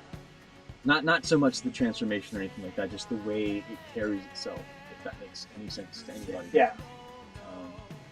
The Rigazi just looks so good. It's basically the Izubuchi Zeta, and how can we argue with that? You know, how? What sane man can? It kind of reminds me of a military officer, or yeah. It's really got that regal look to it, where it looks like it would be leading somebody. You know? Really cool. And that it was. And it was, yes. Every time it went out, except for when Chan took it. Well, no, even then that thing was beating those other. No, it wasn't. It was just kind of digging. When Chan took it out, nah. It was just... The Rigazi was a limited production run. It wasn't a one-time prototype either. Was it? I think it. Yeah. Yeah, it had a few. Amuro just had one of them, I guess. That's why we see one on Unicorn. It's true, we do see one. I think. Because the one that piloted before, the thing died. Yeah, it's just standing there in the hangar doing nothing. Oh, yeah, boy, it's true. It might have even been the same one, though. No, the one that it blew up. That's right. It doesn't exist. It exploded. It's not like with the Mephis where you can just cobble that shit back together, no matter what. No, this thing's gone. Yeah, you're right. I was thinking wrong. Absolutely correct. All right. And second favorite, since we can only do limited amounts. Well, if we do second favorite, that's Rigazi. Jake and Rigazi, we're done. But we can just talk about everything. I mean, it's not like there's that much. The Gyaradoga Really cool I design. love the Gyarados, really. Huh? I like the Gyarados a lot. Yeah. The only thing that bothers me about it is that I think its legs at the bottom are a little too stubby. That's all. Yeah, maybe. I mean, I just like, well, I mean, given that I like the Gazome so much, that, of course, you know, this suit that kind of has, like, the same sort of stature and build.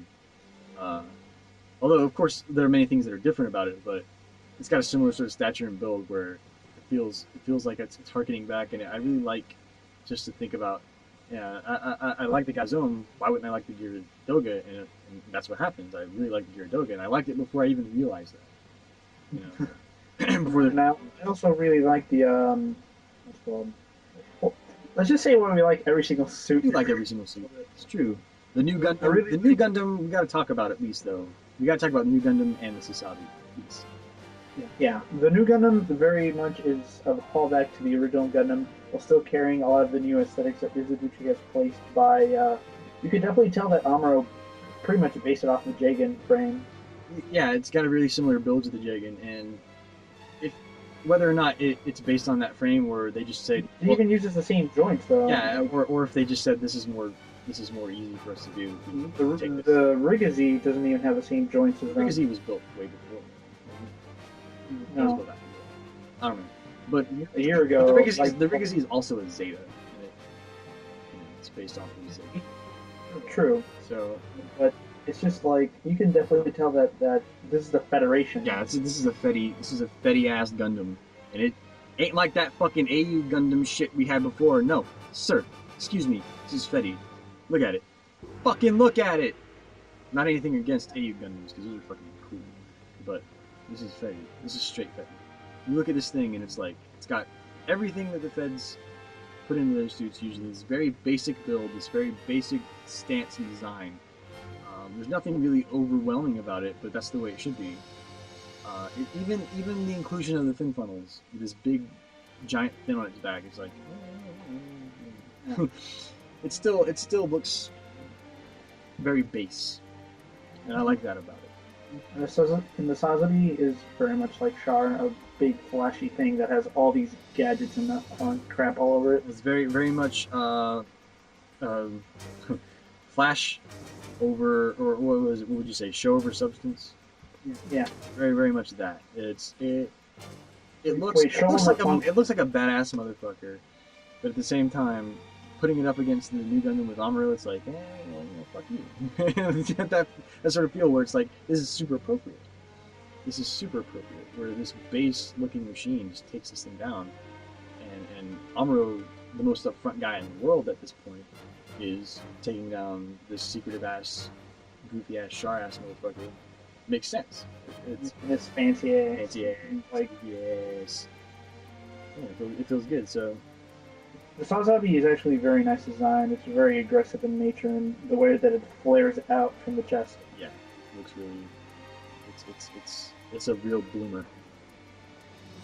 Yeah, it kind of reminds. Yeah, it looks like a blooming flower, kind of. It's very appropriate for the Red Comet. Mm-hmm. And That's really it. I I guess- I mean, I don't know about you. I don't really care about the Jogdoga that much, or the. I kind of like it. Or the I mean, I like it. I just don't care. Yeah. Or the Alpha Azuru either. I guess that wraps it up. Well, guys, it's been a long ride and kind of interesting episode. The tone sure changed a lot. Yeah, at first we were like, fucking whatever, and then we just got serious. We're like, okay, let's calm down for a second. We basically, this is very appropriate for the Double Zeta episode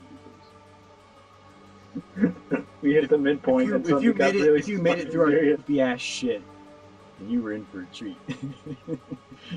Isn't that fucking ironic, dude?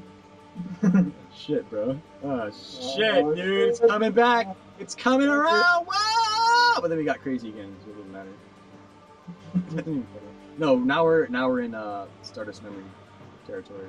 Stupid. It's been a fun ride, man. This episode, It's been fun. I don't care if it's no good. I liked it. It's great. I can already tell it's wonderful. We've actually talked about things that matter. Holy shit.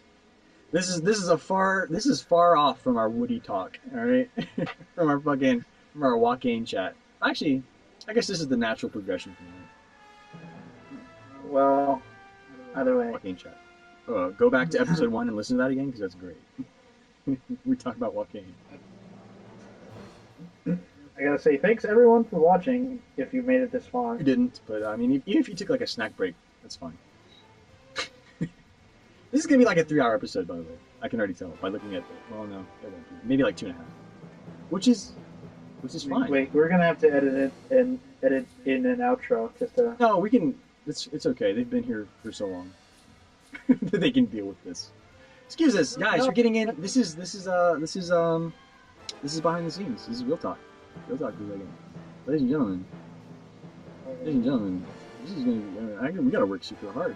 Whatever length this episode is, you can be rest assured we cut like maybe an hour of content out. You realize how hard we worked for you? Oh, Fuck! Alright. Well, I think it's time to call him back. Thanks a lot for joining us for this stupid shit. We're talking about this dumb robot ass show. We overanalyze it and try and pretend like it means something. So thanks. No, it's just a. Come on, it's a robot fucking commercial. It's a toy commercial. Join us next week. We talk about robot jocks. Not really. Next, since we just fucking wrapped up the last 3 episodes of the season in one shot because we're stupid. Next time we're gonna be talking about Macross, so that's cool. Angry's never seen it before, so we're gonna join him as he goes on a magical journey filled with space tuna and giant women and Fucking love stars. giant. It's gonna be great. It's gonna be a lot of fun. 10 out of 10. See you there. See you, faggots. Alright, we're done. It's over. Damn. It's over. You can wave rider crash me any day. Oh god. I don't think you can cut out much of any of the There's some stuff. end of. There's some stuff I can cut out. Well, not from the end. The end's got to be there. It's got to stay. I think. Well, Because we basically just summarized the entirety of Gundam yes, at that point. because we talked about everything in one shot, so there was no choice but to. This was the way it was going to progress, and I'm okay with that. To be perfectly honest. Man, We are. we fucking did it. We fucking did it, dude. Season 1, Psalm Express. It's over. Oh man. You know what the best part is? What? We are still recording. Oh, fuck. Still going. Fuck. Whoa! Whoa!